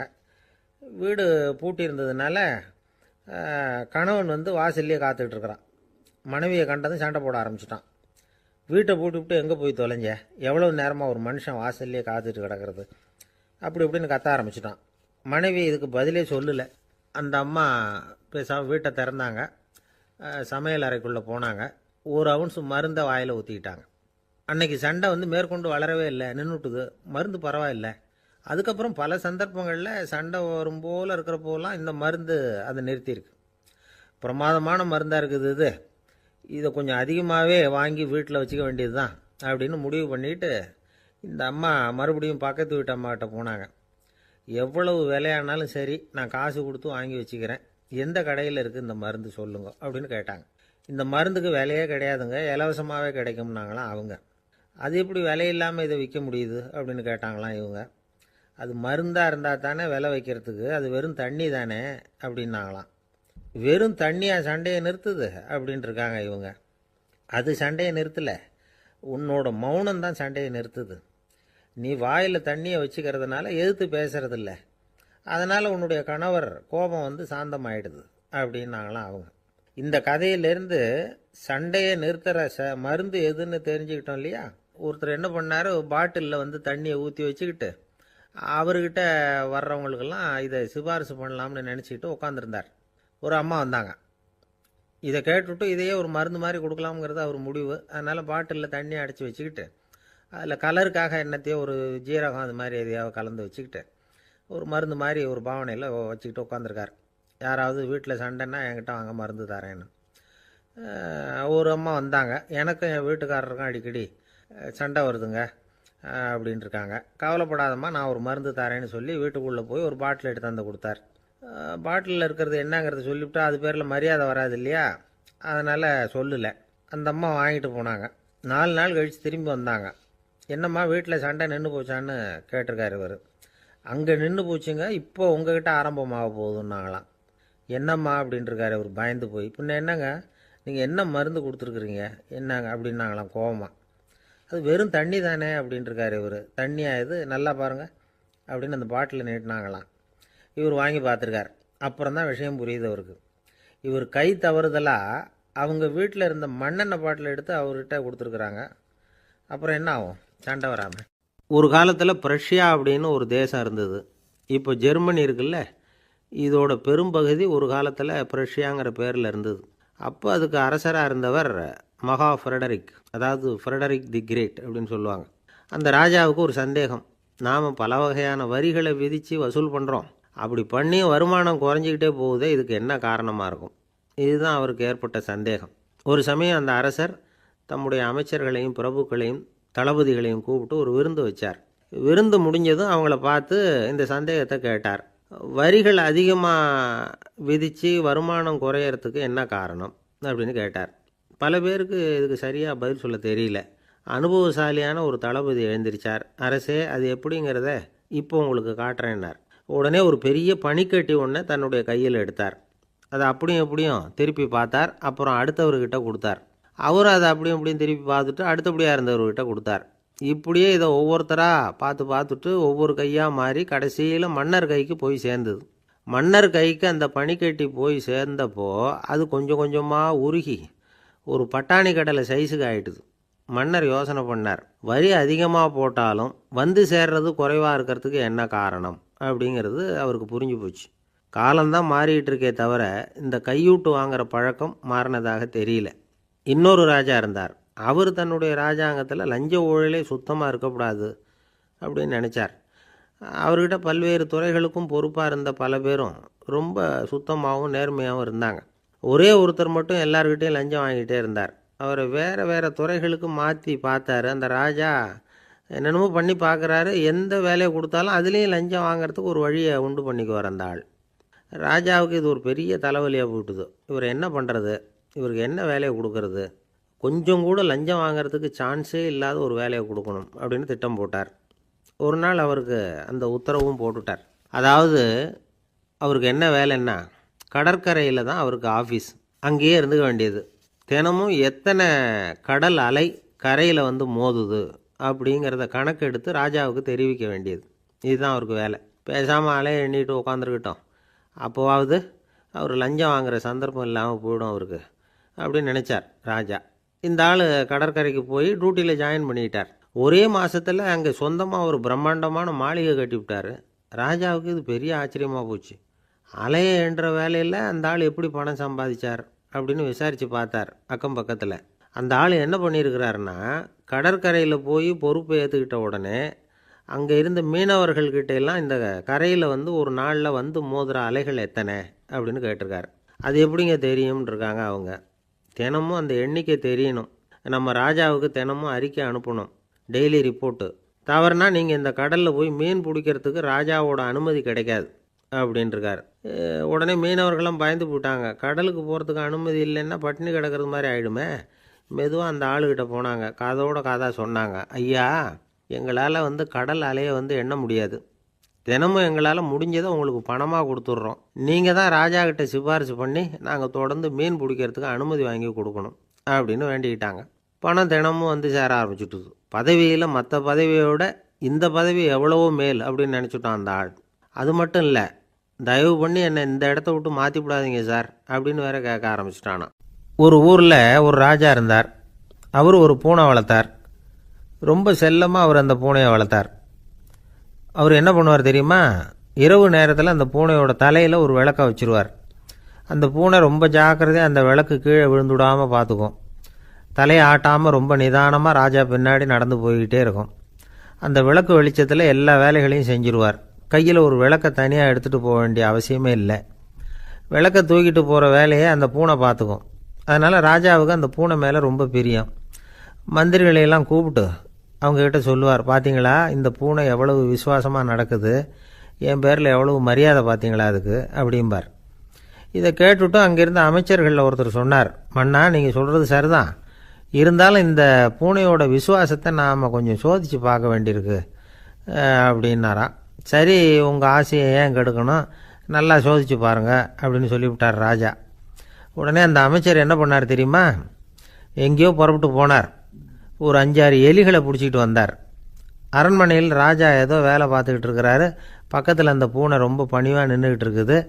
அது தலையில் விளக்கு எரிஞ்சிக்கிட்டு இருக்கு. அமைச்சர் தான் பிடிச்சிக்கிட்டு வந்த எலிகளை அந்த பூனை பார்வையில் படுறது மாதிரி எதிரில் விட்டார். அந்த எலிகள்லாம் அங்கேயும் இங்கேயும் ஓட ஆரம்பிச்சிது. அதை பார்த்தது பூனை. அவ்வளவுதான். தலையில் இருக்கிற விளக்கை பற்றியும் கவலைப்படலை, ராஜாவை பற்றியும் கவலைப்படலை. ஒரே பாய்ச்சலாக பாஞ்சு எலிகளை துரத்த ஆரம்பிச்சுட்டுது. தலையில் இருந்த விளக்கு எங்கேயோ போய் விழுந்தது, அணைஞ்சு போச்சு. இருட்டில் ராஜா தடுமாற ஆரம்பிச்சுட்டார். இந்த சமயத்தில் அந்த அமைச்சர் மறுபடியும் விளக்கை ஏற்றினார். வெளிச்சம் வந்தது. அதுக்கப்புறம் அந்த அமைச்சர் பேசினார், அரசே, பூனையோட விசுவாசத்தை பார்த்தீங்களா? எலி அது கண்ணில் படுற வரைக்கும் தான் விசுவாசமாக இருந்தது. அது மாதிரி எலியை பார்த்ததும் எல்லாத்தையும் விட்டுட்டு அதை துரத்த ஆரம்பிச்சுட்டு பார்த்தீங்களா?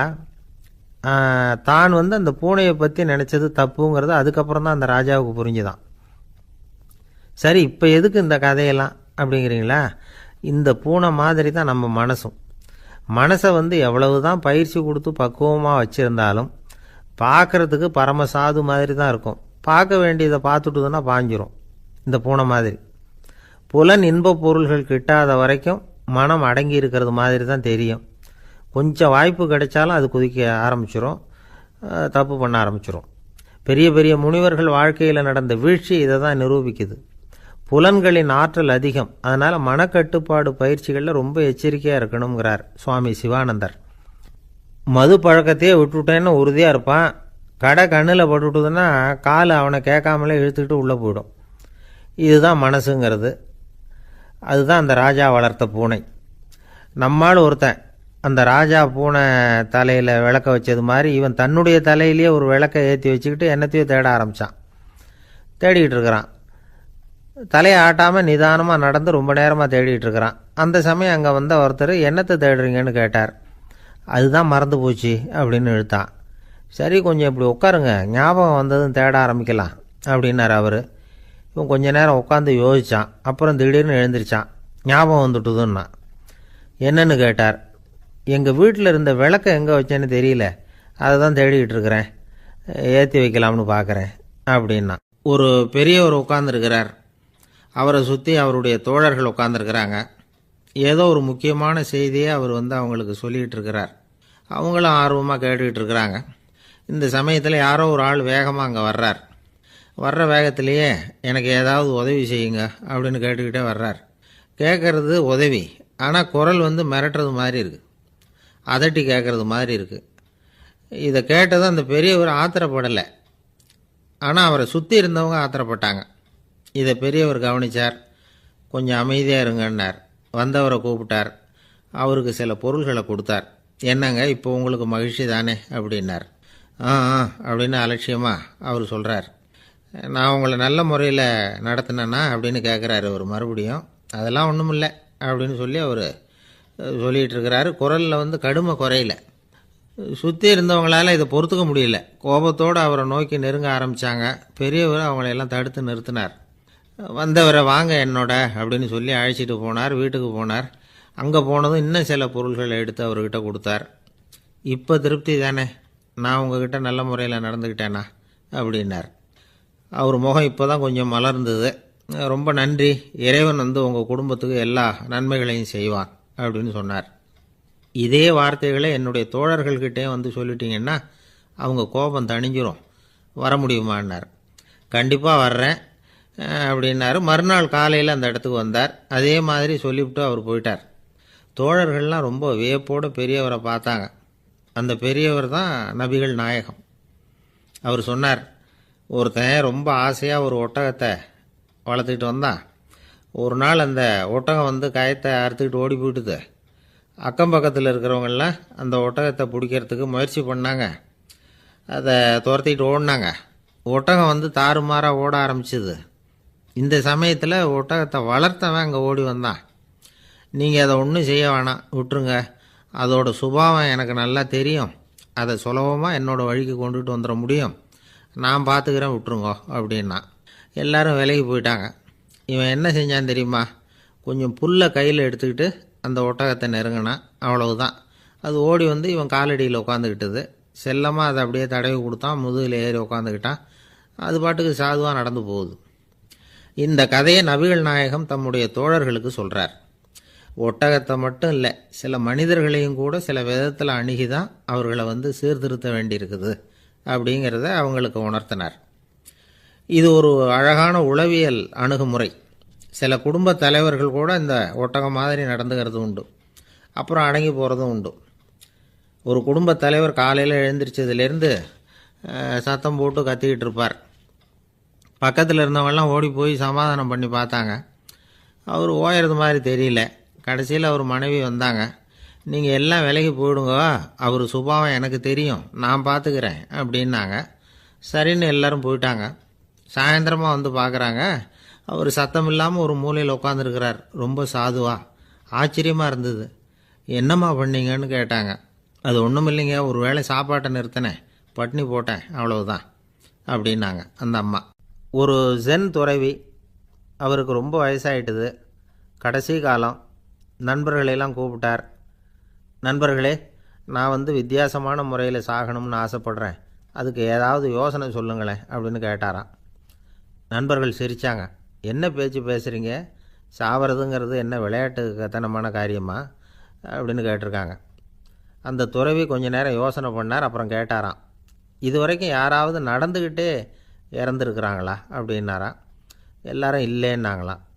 ஒருத்தர் மட்டும் சொல்லியிருக்கார், அப்படியும் ஒருத்தர் இறந்துருக்கிறதாக ஒரு கதையில் படிச்சிருக்கிறேன், ஒரு ஞானியால் தான் அப்படியெல்லாம் செய்ய முடியும் அப்படின்னு அவர் சொன்னாராம். சரி, அப்படின்னா அந்த முறை நமக்கு வேணாம், நின்றுக்கிட்டே யாராவது உயிரை விட்டுருக்காங்களா அப்படின்னு விசாரித்தாராம். அப்படியும் ஒருத்தர் இறந்துருக்கிறார் அப்படின்னாங்களாம். மறுபடியும் அந்த துறவி யோசனை பண்ணியிருக்கிறார். ஏதாவது வித்தியாசமான முறையில் நாம் போகணும் அப்படிங்கிறது அவருடைய விருப்பம். மனிதன் எப்படி வாழ்கிறானோ அப்படி இறப்பது தான் நல்லது. சரி, யாராவது தலைகீழாக யோகம் செய்யும் நிலையில் இறந்துருக்கிறாங்களா அப்படின்னு விசாரித்தாராம். நண்பர்கள் சிரித்தாங்க. தலைகீழாக நின்னபடி இறந்ததாக நாங்கள் கேள்விப்பட்டதே இல்லை, அது முடியாத காரியம் அப்படின்ட்டுருக்காங்க. இப்போ அந்த துறவிக்கு திடீர்னு உற்சாகம் வந்துட்டுது. உடனே எழுந்திரிச்சார், தலைகீழாக நின்னார், அப்படியே உயிரை விட்டுட்டார். அவ்வளோதான். அந்த மடாலயத்தில் ஒரே குழப்பம். எப்படி அவரை கீழே இறக்கி படுக்க வைக்கிறது அப்படின்னு புரியல. இப்படி உயிர் விடுறதை பற்றி அவங்க இதுவரைக்கும் கேள்விப்பட்டதும் இல்லை. உண்மையிலேயே இவர் இறந்து தான் போனாராங்கிறதும் தெரியல. சோதித்து பார்த்தாங்க. இதய துடிப்பு, நாடி துடிப்பு எல்லாம் நின்று போயிருந்தது. இவர் எப்போவும் இப்படி தான், என்ன பண்ணுறது இப்போது அப்படின்னு சொல்லி எல்லோரும் குழம்பிக்கிட்டு இருக்கிற சமயத்தில் ஒரு பெரிய ஒரு யோசனை சொன்னார். இந்த துறவியோட மூத்த சகோதரி பக்கத்து மடாலயத்தில் இருக்கிறாங்க, அவங்கள இங்கே அழைச்சிட்டு வந்தால் ஏதாவது வழி கிடைக்கும் அப்படின்னார். அந்த அம்மாவுக்கு 90 வயசு. அழைச்சிட்டு வந்தாங்க. ஒரு குச்சியை ஊன்றிக்கிட்டு அப்படியே மெதுவாக நடந்து வந்தாங்க. தம்பி, தலைகீழாக நின்று உயிர் விட்டு இறக்கிறத பார்த்தாங்க. தம்பின்னு கூப்பிட்டு பார்த்தாங்க, ஒன்றும் காணோம். உடனே என்ன பண்ணாங்க, தன்னுடைய கைத்தடியால் தம்பியோட உடலை ஒரு தட்டு தட்டினாங்க. ஏப்பா சாகிறப்பவும் உன்னுடைய குறும்புத்தனத்தை விடலையா? இப்படியாடா சாகிறது? ஒழுங்காக செத்து தொலை அப்படின்னாங்களாம். அவ்வளவுதான். உடனே அந்த துறவி திரும்பி நேராக நின்னார். அக்கா கோவப்படாத, நான் ஒழுங்காக சாகிறேன், எப்படி செத்தா என்ன, எல்லாம் எனக்கு ஒன்று தான் அப்படின்னு சொல்லிவிட்டு அப்படியே தரையில் படுத்து உயிரை விட்டாராம். அதுக்கப்புறம் அந்த அம்மா கோலை வந்து கையில் எடுத்துக்கிட்டு அப்படியே திரும்பி கூட பார்க்காம அவங்க பாட்டுக்கு போயிட்டாங்களாம். மரணத்தை ஒரு விளையாட்டாக ஆக்கிய அந்த துறவிக்கு வாழ்க்கையே ஒரு விளையாட்டாக தான் இருந்திருக்குது. எந்த நோக்கமும் இல்லாமல் செயல்படுறதுன்னா என்னங்கிறதும் அவருக்கு தெரிஞ்சிருக்குது. பயனை எதிர்பார்க்காமல் பணி செய்து வாழ்ந்து மறைந்த மகான் அவர். தம்முடைய தொழிலை வந்து விளையாட்டு போல் செய்ய தெரிஞ்சவருக்கு வாழ்க்கையே ஒரு விளையாட்டாக மாறிடும். எல்லாமே விளையாட்டாகி விடுகிற போது மரணமும் விளையாட்டாகிவிடும் அப்படிங்கிறது தான் அந்த தத்துவம். ஆனால் அதுக்கு முன்னாடி உங்களுக்குள்ளே இருக்கிற உண்மையான நடிகனை வந்து நீங்கள் அடையாளம் கண்டுபிடிக்கணும். நீங்கள் நடிக்க வேண்டியதே இல்லை, நீங்கள் ஏற்கனவே நடிச்சுக்கிட்டு தான் இருக்கிறீங்க. நீங்கள் இந்த உண்மையை தெரிஞ்சுக்கணும், அவ்வளவுதான். இதுதான் ஞானிகளுடைய கருத்து. நீங்கள் தெருவில் நடந்து போயிட்டுருக்கிறீங்க, எதிரில் வர்றவர் உங்களை பார்த்து எப்படி இருக்கிறீங்கன்னு கேட்குறார். நல்லா இருக்கிறேங்கிறீங்க. உண்மையிலேயே நாம் நல்லா இருக்க மாட்டோம், ஏதாவது உடம்புல கோளாறு இருக்கும். ஆனால் அப்படி சொல்லுவோம் நல்லா இருக்கிறேன் அப்படின்னு. அது நடிப்பு தானே. உங்களை சந்தித்ததில் ரொம்ப மகிழ்ச்சி அப்படின்னு சொல்கிறோம். உடனே கொஞ்சம் நிதானமாக யோசித்து பாருங்கள், உண்மையிலேயே உங்கள் மனசு மகிழ்ச்சி அடைஞ்சுட்டுதா? அது நடிப்பு தானே. வாழ்க்கையை சரியாக புரிஞ்சுக்கிட்டால் எல்லாமே நடிப்புங்கிறது புரியும். கல்யாண பத்திரிக்கை அனுப்பியிருந்தேனே, ஏன்டா வரலன்னு கேட்டான் ஒருத்தன். வந்திருந்தேனே அப்படின்னானா இவன். டேய் ஏன்டா போய் சொல்கிற, நான் பத்திரிக்கையே உனக்கு அனுப்பலையே அப்படின்ட்டுருக்கான் அவன். அதுக்கு இவன் சொன்னானா, பத்திரிக்கை அனுப்புனேன்னு நீ போய் சொல்கிறப்போ கல்யாணத்துக்கு வந்தேன்னு நான் போய் சொல்லக்கூடாதா அப்படின்னானா. ஒரு நண்பர் அவசரமாக என்கிட்ட ஓடி வந்தார். அப்புறம் சொன்னார், என்னால் நம்பவே முடியல சார், என் பையனை அப்படி அப்படின்னு சொல்லி ஆச்சரியப்பட்டார். உங்கள் பையன் அப்படி என்ன தான் செஞ்சுட்டான் அப்படின்னு கேட்டேன். என்னால் முடியாத ஒரு காரியத்தை அவன் செஞ்சுட்டான் சார் அப்படின்னார். அது என்னன்னு தான் சொல்லுங்களேன். என்ன, 5வது வகுப்பில் அவன் ஒரே தடவையில் தேறிட்டான் சார், அதாவது ஒரே அட்டம்ப்டில் பாஸ் ஆகிருக்கான் அப்படின்னார் மூச்சு வாங்க. கஷ்டப்பட்டு பரீட்சை எழுதுனது அவன், இவருக்கு ஏன் மூச்சு வாங்குது? நம்மால் செய்ய முடியாத ஒரு காரியத்தை இன்னொருத்தர் செய்யும் பொழுது அது நமக்கு ஆச்சரியமாக இருக்குது. சர்க்கஸ் பார்க்குறோம், ஒருத்தர் அந்த இடத்துல தொங்குறார், அது நமக்கு ஆச்சரியம். ஏன்னா அது நம்மால் முடியாத காரியம். நம்மால் முடியாத ஒன்றை அடுத்தவர் எளிதாக செய்யும் பொழுது நாம் மருள்வது இயற்கை. இதை தான் தொல்காப்பியம் மருட்கை அப்படின்னு சொல்லுது. இந்த வியப்பு இருக்குதே, இது 4 வகையில் ஏற்படுறதாக தொல்காப்பியம் சொல்லுது. அது என்ன 4 வகை? முதல் வகை எப்படின்னா, புதுமையான அரிய செயல்களை செய்கிறது. 2வது வகை என்னென்னா பெரும் செயல்களை செய்கிறது. 3வது வகை என்னென்னா மிக நுட்பமான செயல்களை செய்கிறது. 4வது வகை என்னென்னா ஆக்கம் தரும் செயல்களை செய்கிறது. புதுமை, பெருமை, சிறுமை, ஆக்கமோடு மதினம் சாலா மருட்கை 4 அப்படிங்கிறது தொல்காப்பியம். இன்றைக்கி விஞ்ஞானம் வந்து புதுசு புதுசாக எதையோ கண்டுபிடிக்குது. ஆரம்பத்தில் அது ஆச்சரியமாக இருக்குது, அப்புறம் அது நமக்கு பழகி போடுது. வானொலி பெட்டி புதுசாக வந்தப்போ ஒரு பெட்டி பேசுதுங்கிறது எவ்வளோ பெரிய ஆச்சரியம். இப்போ யாரும் அதை ஆச்சரியமாக பார்க்குறதில்ல. மதினம் சாலா மருட்கை அப்படின்னு ஒரு சொற்றொடர் வருது பாருங்கள், அதில் கருத்தாழம் உண்டு. எதை பற்றியும் போதுமான அளவு புரிந்து கொள்ளாத போது ஒருத்தர் வந்து ஆச்சரியப்படுறார். புரிந்து கொண்ட பிறகு ஆச்சரியம் வந்து மறைஞ்சு போடுது. மிக நுட்பமான செயல்களும் நம்ம வந்து ஆச்சரியப்பட வைக்கும். ஒரு அரிசியில் ஒரு திருக்குறள் எழுதி காட்டுறாங்க, ஒரு முட்டை ஓட்டுக்குள்ளே ஓவியம் தீட்டி காட்டுறாங்க. கருங்கல் சிற்பங்களில் எவ்வளவு நுட்பமான வேலைப்பாடுகளை எல்லாம் பார்த்து ஆச்சரியப்படுறோம். இது மாதிரி ஆக்கப்பூர்வமான அரிய செயல்களை செய்கிறது கூட வியப்பை உண்டு பண்ணும். குப்பை கூலங்களை கூட வாழ்க்கைக்கு பயன்படுகிற பொருளாக மாற்றுகிறவர்கள் இருக்காங்க, அவர்களுடைய செயல் வியப்பு அளிக்குது. இடைக்காட்டு சித்தர் பாடின 30 நூலில் வர்ற ஒரு பாடல், ஆற்றல் பிறர் அறிதலின் அகம் கிளர்வு உறுதலின் கற்று அறி பாணர் கெழுமிய கோடலின் தோற்றம் உருகவே போற்றல் சால் வியப்பே. ஒருத்தருடைய ஆற்றல் தெரியாமல் இருந்தது, அவருடைய அரிய செயலை பார்க்கும் பொழுது வியப்பாக இருந்தது, மனசுக்குள்ள கிளர்ச்சி. பாவலர்கள் இவர்களுடைய புகழை பாடி மற்றவர்களும் தெரிந்து கொள்ளுமாறு செய்கிறார்கள் அப்படிங்கிறது தான் ஒரு யதார்த்தமான உண்மை. ஆக எல்லா வகையிலும் வந்து மக்கள் வந்து தங்களுடைய வாழ்க்கையில் முன்னேறுவதற்கான வழிகாட்டுகிற ஒரு மெய்ப்பாடு தான் வியப்புங்கிறது. இந்த காலத்தில் நம்ம எப்படியெல்லாம் ஆச்சரியப்பட வைக்கிறாங்க. ஒரு ஆளை பிடிச்சி ஜெயிலில் கொண்டு வந்தாங்க. ஜெயில் அதிகாரி அவனை ரொம்ப ஆச்சரியமாக பார்த்தாராம். இவன் கேட்டான், ஏன் சார் அப்படி பார்க்குறீங்க, நான் இப்போ இங்கே வர்றது உங்களுக்கு ஆச்சரியமாக இருக்குதா அப்படின்னு கேட்டிருக்கான். இதுக்கு ஜெயில் அதிகாரி சொல்லியிருக்கார், நீ இப்போ இங்கே வந்ததில் எனக்கு ஒன்றும் ஆச்சரியம் இல்லைப்பா, ஏற்கனவே நீ இங்கேருந்து விடுதலையாகி போய் 6 மாதம் ஆச்சு, இவ்வளவு லேட்டாக வர்றியே அதுதான் எனக்கு ஆச்சரியமாக இருக்குது அப்படின்னாராம். ஒரு குரு, இளம் சீடர்கள் எதிரில் உட்காந்துருக்கிறாங்க. குரு பாடம் நடத்திக்கிட்டு இருக்கிறார். சீடர்களுக்கு ஒரு ஆசை, அதாவது ஒரு முக்கியமான மந்திரத்தை நம்ம குருநாதர்கிட்ட இருந்து கற்றுக்கணும் அப்படிங்கிறது அவங்க ஆசை. அது என்ன மந்திரம்னா, இறந்தவரை உயிர்ப்பிக்கக்கூடிய புனித மந்திரம், அதாவது செத்தவங்களுக்கு மீண்டும் உயிர் உண்டாக்குகிற மந்திரம். குருவே, தயவு பண்ணி அந்த மந்திரத்தை எங்களுக்கு உபதேசிக்கணும் அப்படின்னு கேட்டாங்க. அது ரொம்ப ஆபத்தானது, அது என்னத்துக்கு உங்களுக்கு வேண்டாமேன்னாராம் குரு. எங்களுடைய நம்பிக்கை உறுதிப்படுறதுக்காகத்தான் கேட்குறோம், வேற ஒன்றும் இல்லை அப்படின்னாங்களாம் சீடர்கள். பக்குவப்படாத அறிவுங்கிறது ரொம்ப ஆபத்தானது அப்படின்னாராம் குரு. இது சீடர்களுக்கு புரியல. அது எப்படிங்க பக்குவப்படாத அறிவு ஆபத்தானதுன்னு சொல்கிறீங்க, அப்படின்னா என்ன அப்படின்னு கேட்டிருக்காங்க சீடர்கள். குரு அதுக்கு விளக்கம் கொடுத்தாராம். அந்த மந்திரத்தை எப்போ பயன்படுத்தணுங்கிறது முக்கியம், அதை அறியக்கூடிய ஞானம் ஏற்படுகிற வரைக்கும் அதை தெரிஞ்சுக்காமல் இருக்கிறது தான் நல்லது, இல்லைன்னா ஆபத்துன்னாராம். ஆனால் அந்த சீடர்கள் அதை கேட்குற மாதிரி இல்லை, ரொம்ப பிடிவாதம் பண்ண ஆரம்பிச்சிட்டாங்க. சரி வாங்க சொல்கிறேன்னார் குரு. எல்லாரும் வந்தாங்க. அந்த புனித மந்திரத்தை அவங்களுக்கு ரகசியமாக உபதேசம் பண்ணார்.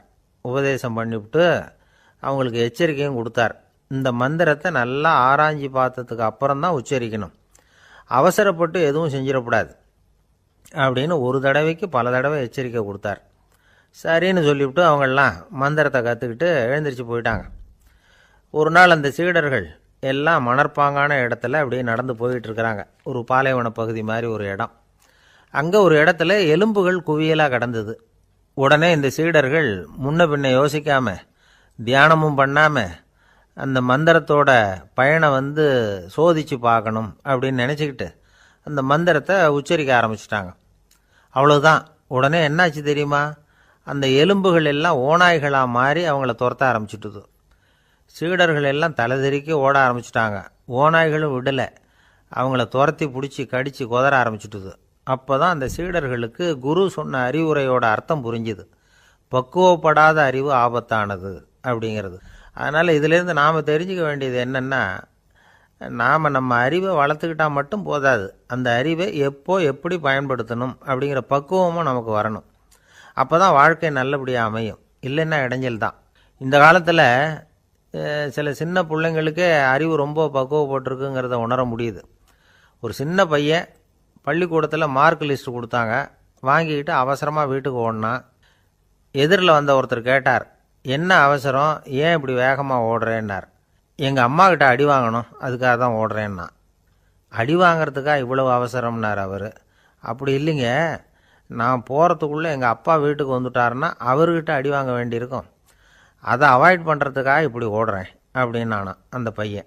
இந்த உலகத்தில் எவ்வளவோ உயிரினங்கள் இருக்குது, ஒவ்வொன்றும் ஒவ்வொரு விதமாக சண்டை போடுது.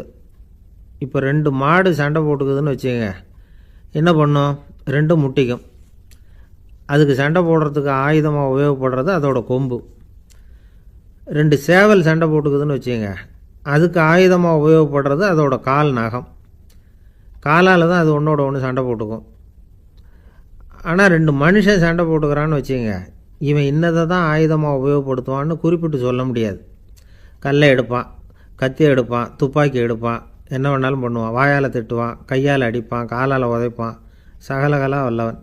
விலங்குகள்லாம் பொதுவாக வாயை சாப்பிட்றதுக்கு மட்டும்தான் உபயோகப்படுத்துது.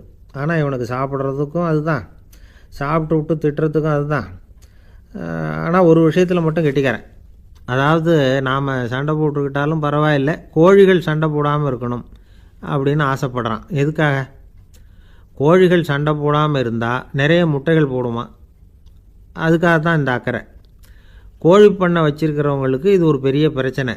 அதாவது பண்ணையில் இருக்கிற கோழிகளுக்குள்ளே அடிக்கடி சண்டை வந்துடும், அதனால் முட்டை உற்பத்தி குறைஞ்சிரும். சரி, இதுக்கு என்ன பண்ணுறது? பண்ணையில் போய் உட்காந்துக்கிட்டு தினமும் பஞ்சாயத்து பேசிகிட்டு இருக்க முடியுமா?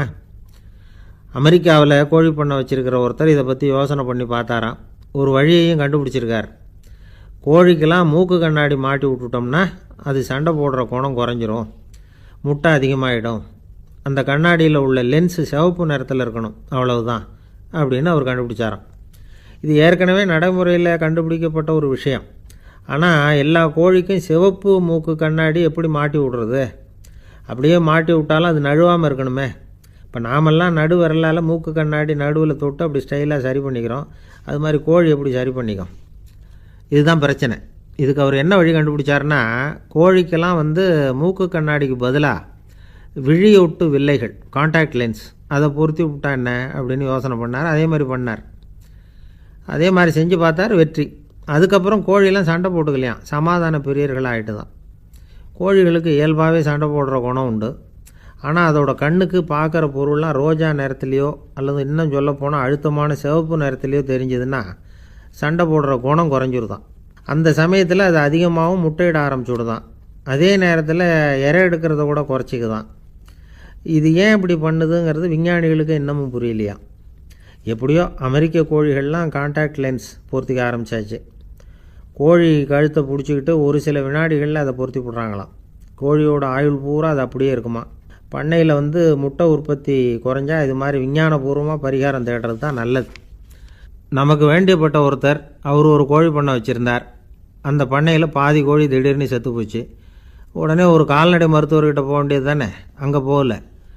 உள்ளூரில் மந்திரம் பண்ணிகிட்டு இருந்த ஒரு சாமியார்கிட்ட போனார். அவர் காலில் விழுந்தார். சாமி, என் பண்ணையில் பாதி கோழி செத்து போட்டுதுன்னார். சாமியார் யோசனை பண்ணார். சரி, பண்ணையில் வாசப்படி கிழக்கு பக்கமாக வச்சுருக்கியா மேற்கு பக்கமாக வச்சுருக்கியான்னு கேட்டார். கிழக்கு பக்கமாக இருக்குன்னார் அவர். அதுதான் தப்பு, மேற்கு பக்கமாக அதை மாற்று, சரியாக போடும்னாராம்.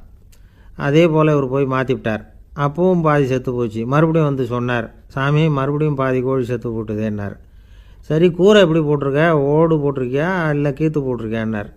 ஓடு போட்டிருக்கேன்னாராம் அவர். அதுதான் தப்பு, அதை கீத்து போட்டுரு, சரியாக போடும்னாராம்.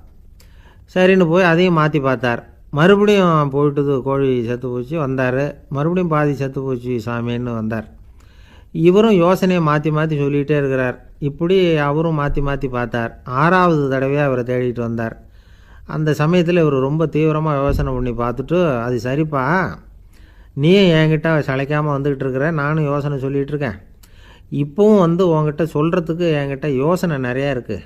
ஆனால் சோதிக்கிறதுக்கு உங்ககிட்ட கோழி இல்லையே, என்ன பண்ணுறது அப்படின்னாராம் இவர். சில பேரை இப்படி சொல்கிறது உண்டு. அடுத்தவங்களை அனுசரித்து நடந்துக்க தெரியல, அவன் என்ன சார் மனுஷன் அப்படிம்பாங்க. சக மனிதர்களோடு எப்படி பழகிறது அப்படின்னு தெரியாததுனாலேயே பல பேர் இன்றைக்கி சங்கடப்பட்டுக்கிட்டு இருக்கிறாங்க.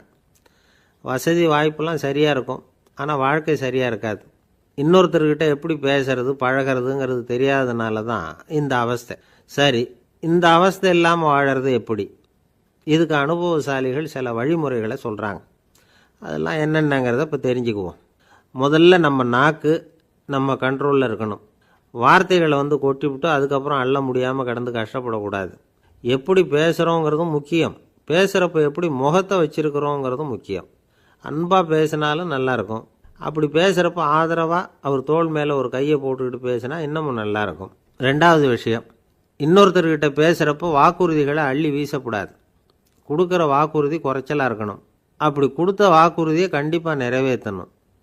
நாம் ஒருத்தரை பாராட்டுறோம் அல்லது அவரை பற்றி அபிப்பிராயம் சொல்கிறோம்னா அது ஆக்கப்பூர்வமாக இருக்கணும். நம்ம பாராட்டு அல்லது விமர்சனம் அடுத்தவருடைய முன்னேற்றத்துக்கு உதவுறது மாதிரி இருக்கணும். நாம் சொல்கிறத கேட்டுட்டு அவன் தலையில் கையை வச்சுட்டு உட்காந்துடக்கூடாது. எப்பவும் உற்சாகமாக இருக்கணும், முகம் மலர்ச்சியாக இருக்கணும். மனுஷன் இருந்தால் வருத்தம், கவலை, ஏமாற்றம் எல்லாம் இருக்க தான் செய்யும். அதெல்லாம் மனசில் இருக்கட்டும். அந்த வருத்தமும் கவலையும் ஏமாற்றமும் சேர்ந்துக்கிட்டு நம்ம முகத்தில் இருக்கிற மலர்ச்சியை மூடி மறைக்கிறதுக்கு நாம் இடம் கொடுத்துடக்கூடாது. எந்த விஷயத்தை பற்றி யாருக்கிட்ட பேசினாலும் வெளிப்படையாக பேசணும். திறந்த மனசோடு பேசணும். மூடி மறைச்சி முழுங்கிக்கிட்டு இருக்கக்கூடாது. இன்னொருத்தர்கிட்ட பேசுகிறப்போ விவாதம் பண்ணுங்க, அது தப்பு இல்லை. ஆனால் வாதாடிக்கிட்டு இருக்கக்கூடாது. அதாவது என்ன சொல்கிறாங்கன்னா, டிஸ்கஸ் பண்ணலாம், ஆர்கியூ பண்ணக்கூடாதான். நம்மக்கிட்ட இருக்கிற நல்ல குணங்களை நாம் எடுத்து சொல்லிகிட்டு இருக்கக்கூடாது. அந்த நல்ல குணங்களே நம்மளை பற்றி எடுத்து சொல்லணும். அது மாதிரி நடந்துக்கணும். அதே மாதிரி அடுத்தவங்க கிட்ட உள்ள கெட்ட குணங்களை பற்றி அவசியம் இல்லாமல் நாம் பேச வேண்டியதில்லை. உங்களை பற்றி யாராவது தப்பாக பேசுகிறாங்களா, அப்படி அவங்க பேசுகிறதுல உண்மை இல்லையா அப்படின்னா அதை நீங்கள் பொருட்படுத்த வேண்டியதில்லை, விட்டுடலாம். அது தானாக போயிடும். ஒரு 4-5 பேரோட பேசிக்கிட்டு இருந்தீங்கன்னா எல்லாருக்கும் முக்கியத்துவம் கொடுங்க. யாரையும் அலட்சியப்படுத்தாதீங்க. தமாஷா பேசலாம். ஆனால் அவங்க தமாஷ் அடுத்தவங்கள கேலி பண்ணுறதா இருக்கக்கூடாது. நமக்கு கிடைக்க வேண்டியது கிடைக்கலையே அப்படிங்கிற தவிப்பு நம்மக்கிட்ட இருக்கக்கூடாது. அது தேவையில்லை. உங்கள் செயல்பாடுகள் தெளிவாக இருக்கட்டும். பாராட்டு தானாக அவங்கள தேடிட்டு வரும். இன்னொரு மனுஷனுடைய மனசில் கௌரவமான ஒரு இடத்த பிடிக்கணும்னா நாம் இந்த குணத்தையெல்லாம் நம்மக்கிட்ட வளர்த்துக்கணும். இதெல்லாம் அனுபவசாலிகள் சொல்லியிருக்கிற குறிப்புகள். இந்த குறிப்புகளை சரியாக புரிஞ்சுக்கணும். அது முக்கியம். தப்பாக புரிஞ்சுக்கிட்டா என்ன ஆகும் தெரியுமா? இதை கேளுங்க. ஒருத்தர் வந்தார். சார், அடுத்தவங்க தோள் மேலே கையை போட்டுக்கிட்டு அன்பாக பேசணும்னு சொன்னீங்க. அப்படி தான் பேசினேன். அவர் முதுகை கூட தட்டி கொடுத்தேன். என் வேலை போயிட்டுது சார், வீட்டுக்கு அனுப்பிச்சிட்டாங்க அப்படின்னார். யாருக்கிட்ட அப்படி பேசுனீங்கன்னு கேட்டோம். என் முதலாளிகிட்ட சார் அப்படிங்கிறார் ரொம்ப சோகமாக. ஒரு ஆஃபீஸில் வேலை பார்க்குற ஒருத்தர் ஏதோ தப்பு பண்ணிவிட்டார். உடனே மேலதிகாரி அவரை கூப்பிட்டு அனுப்புனார். நீ செஞ்சது தப்புன்னார் கோபமாக. இது ஒரு ரகம். சில அதிகாரிகள் இப்படி நீங்கள் செஞ்சது தப்புன்னு சொல்கிறதில்ல, நீங்கள் செஞ்சது சரி அப்படின்னு சொல்கிறதில்ல. எப்படி சொல்லுவாங்கன்னா, நீங்கள் செஞ்சது சரியில்லைன்னு நான் நினைக்கிறேன் அப்படின்னு சொல்லுவாங்களாம். அதாவது சில பேர் நீங்கள் செஞ்சது தப்புங்கிறாங்க, அதையே மாற்றி சொல்கிறாரு இவர், நீங்கள் செஞ்சது சரியில்லைன்னு நினைக்கிறேன். இது ரெண்டும் அர்த்தம் ஒன்று தான், இருந்தாலும் வார்த்தைகள் வித்தியாசம். நிர்வாக திறமை இல்லாத ஒரு அதிகாரி யூ ஆர் ராங் அப்படின்னு சொல்லுவாராம். நிர்வாக திறமை உள்ள அதிகாரியாக இருந்தால் அதையே கொஞ்சம் மாற்றி I think you are not correct அப்படிம்பாராம். இதுதான் வித்தியாசம். இருந்தாலும் வார்த்தைகளை உபயோகப்படுத்துகிற விதத்தை வச்சு தான் வேலை நல்லா நடக்கிறதும் நடக்காததும் இருக்குது. விவரம் தெரிஞ்சவங்க என்ன சொல்கிறாங்க தெரியுமா? Be a leader not a boss அப்படிங்கிறாங்க. ஒரு லீடராக இரு, பாஸாக இருக்காதே அப்படிங்கிறாங்க. சரி, அப்படின்னா லீடருக்கும் பாஸுக்கும் வித்தியாசம் உண்டா அப்படின்னு கேட்டால் இருக்குன்னு சொல்கிறாங்க. லீடருங்கிறவர் வேறு, பாஸுங்கிறவர் வேறு. ஒரு லீடர் எப்படி நடந்துக்குவார், ஒரு பாஸ் எப்படி நடந்துக்குவார், இதை முதல்ல நாம் தெரிஞ்சுக்கணும். அவங்க எப்படி நடந்துக்குவாங்க அப்படிங்கிறதுக்கு சில விவரங்கள் இருக்குது. அதை கேட்டோம்னா நாம் புரிஞ்சுக்கலாம் அதை. அதாவது பாஸுங்கிறவர் விரட்டிக்கிட்டே இருப்பார், லீடருங்கிறவர் ஊக்கப்படுத்திக்கிட்டே இருப்பார். நாளைக்கு சாயந்தரத்துக்குள்ளே அந்த வேலையை செஞ்சு முடிக்கலைன்னா தொலைச்சி விடுவோம் தொலைச்சி அப்படிம்பார் அவர். இவர் எப்படி சொல்லுவார்னா, இது வரைக்கும் நீங்கள் செஞ்சுருக்கிற வேலை ரொம்ப அற்புதம் அப்படிம்பார். பாஸுங்கிறவர் அதிகாரத்தை நம்பி செயல்படுறவர், லீடருங்கிறவர் நல்லெண்ணத்தை நம்பி செயல்படுறவர். நம்மக்கிட்ட அதிகாரம் இருக்குது, பவர் இருக்குது, அதனால் காரியத்தை சாதிச்சுடலாம் அப்படின்னு நினைக்கிறவர் அவர். மற்றவங்கக்கிட்ட ஒரு நல்ல அபிப்பிராயத்தை சம்பாதிச்சுக்கிட்டு அது மூலமாக காரியங்களை சாதிக்கிறவர் இவர். பாஸுங்கிறவர் பயத்தை உண்டு பண்ணுவார், லீடருங்கிறவர் அன்பை பரவ செய்வார். அதை செய்யலைன்னா ஆடிட்டில் தகராறாயிடும், இது செய்யலைன்னா இன்க்ரிமெண்ட்டு கட் ஆகிடும், இப்படி ஏதாவது சொல்லி பயமுறுத்திக்கிட்டே இருப்பார் அவர். இவர் அப்படி இல்லை. உடம்பு இப்படி இருக்குது, வீட்டில் எல்லோரும் சௌக்கியமாக இருக்கிறாங்களா, ஆஃபீஸில் எல்லாம் வசதியாக இருக்குதா, நான் ஏதாவது உதவி செய்யணுமா அப்படின்னு அன்புக்கு முக்கியத்துவம் கொடுப்பார். பாஸுங்கிறவர் எதுக்கெடுத்தாலும் நான் சொல்லிகிட்டு இருப்பார், லீடருங்கிறவர் நாமன்னு சொல்லிகிட்டு இருப்பார். பாஸுங்கிறவர் தப்புக்கு காரணம் யாருன்னு பார்ப்பார், லீடருங்கிறவர் தப்பு என்னன்னு பார்ப்பார். இதுதான் ரெண்டு பேருக்கு வித்தியாசம். The boss shows who is wrong, the leader shows what is wrong அப்படின்னு சொல்லுவாங்க. இந்த காரியம் எப்படி செய்யப்பட்டிருக்கு அப்படின்னு தெரிஞ்சுக்கிறவர் பாஸ். இந்த காரியத்தை எப்படி செய்யணும்னு செஞ்சு காட்டுறவர் லீடர். பாஸுங்கிறவர் பணியாளர்களை திட்டுவார், லீடர் மரியாதைக்குரியவராக நடத்துவார், அதுக்குரியவராக அவர் நடந்துக்குவார். செய்கிற வேலையை ஒரு சுமையாக நினைக்க வைக்கிறவர் பாஸ், செய்கிற வேலையை ஒரு சந்தோஷமாக ஆக்கிறவர் லீடர். ஒரு முதலாளியாக இருக்கிறவர் அல்லது ஒரு நிர்வாகியாக இருக்கிறவர் இது மாதிரியான நுணுக்கங்களையெல்லாம் தெரிஞ்சு வச்சுக்கிறது நல்லது. ஒரு பாஸ் இருக்கார், அவர் ஒரு நாள் ரொம்ப பெருமையாக தன்னோட ஆஃபீஸை பற்றி பேசிக்கிட்டு இருந்தார். எனக்கு கீழே 200 பேர் வேலை செய்கிறாங்க சார், நான் ஒரு கோடு கிழிச்சா அவங்க அதை தாண்டாத அளவுக்கு நான் நடந்துக்கிறேன் சார் அப்படின்னார் அவர். அது எப்படி முடியுது உங்களால் அப்படின்னு கேட்டோம். நான் கோடே கிழிக்கிறதில்ல சார் அப்படின்னார். ஊருக்கு வெளியில் அமைதியான ஒரு இடம், அங்கே ஒரு ஆசிரமம், அங்கே ஒரு சாமியார். அவர் தினமும் நல்ல போதனைகள்லாம் செய்வார். பல பேர் போய் அங்கேயே சில நாள் தங்கி இருந்து அவர் சொல்கிற அறிவுரைகளை எல்லாம் கேட்டுக்கிட்டு வர்றது வழக்கம். ஒரு தடவை அவரை பார்த்துட்டு போகிறதுக்காக 3 வெளியூர் தம்பதிகள் வந்தாங்களாம். அந்த மடத்துலேயே சாப்பிட்டுக்கிட்டு தங்கியிருந்து அவங்களுடைய போதனைகளை கேட்டுக்கிட்டு போகணுங்கிறது அவங்க நோக்கம். காலையில் குளிச்சுட்டு பூஜையில் உட்காந்தார் அந்த சுவாமி. இவங்களும் குளிச்சுட்டு அந்த பூஜையை பார்க்குறதுக்காக அவர் முன்னாடி வந்து உட்காந்தாங்க. பூஜை ஆரம்பமாச்சு. சம்பிரதாயப்படி அது ரொம்ப நேரம் நடந்துக்கிட்டே இருக்குது. இவங்களுக்கு நல்ல பசி இருந்தாலும் இந்த நேரத்தில் அதை எப்படி வெளியில் காட்டிக்கிறது? பேசாமல் இருந்தாங்க. அந்த சுவாமி பூஜையை முடித்தார். அதுக்கப்புறம் பேச ஆரம்பித்தார். பேச்சு அருமையாக தான் இருந்தது, அமிர்தமாக தான் இருந்தது. இருந்தாலும் இவங்களுக்கு இருக்கிற வயிற்று பசி அது சரியாக கவனிக்க விடலை. அந்த சுவாமியே இதை கவனித்ததா தெரியல. இவங்களுக்கு மனசுக்குள்ளே ஒரு எண்ணம், உள்ளே சாப்பாடு தயாராகிட்டு இருக்கும் போல இருக்குது, இந்த பேச்சு முடிஞ்சது நம்மளை உள்ளே அழைச்சிட்டு போய் சாப்பாடு போடுவாங்கன்னு நினைக்கிறோம் அப்படின்னு இவங்களாம் நினச்சிக்கிட்டாங்க. ஆனால் சுவாமி இதை பற்றி எதுவுமே பேசலை, கண்டுக்கலை. ஒரு அம்மாவால் அதுக்கு மேலே சும்மா இருக்க முடியுமா? முடியல.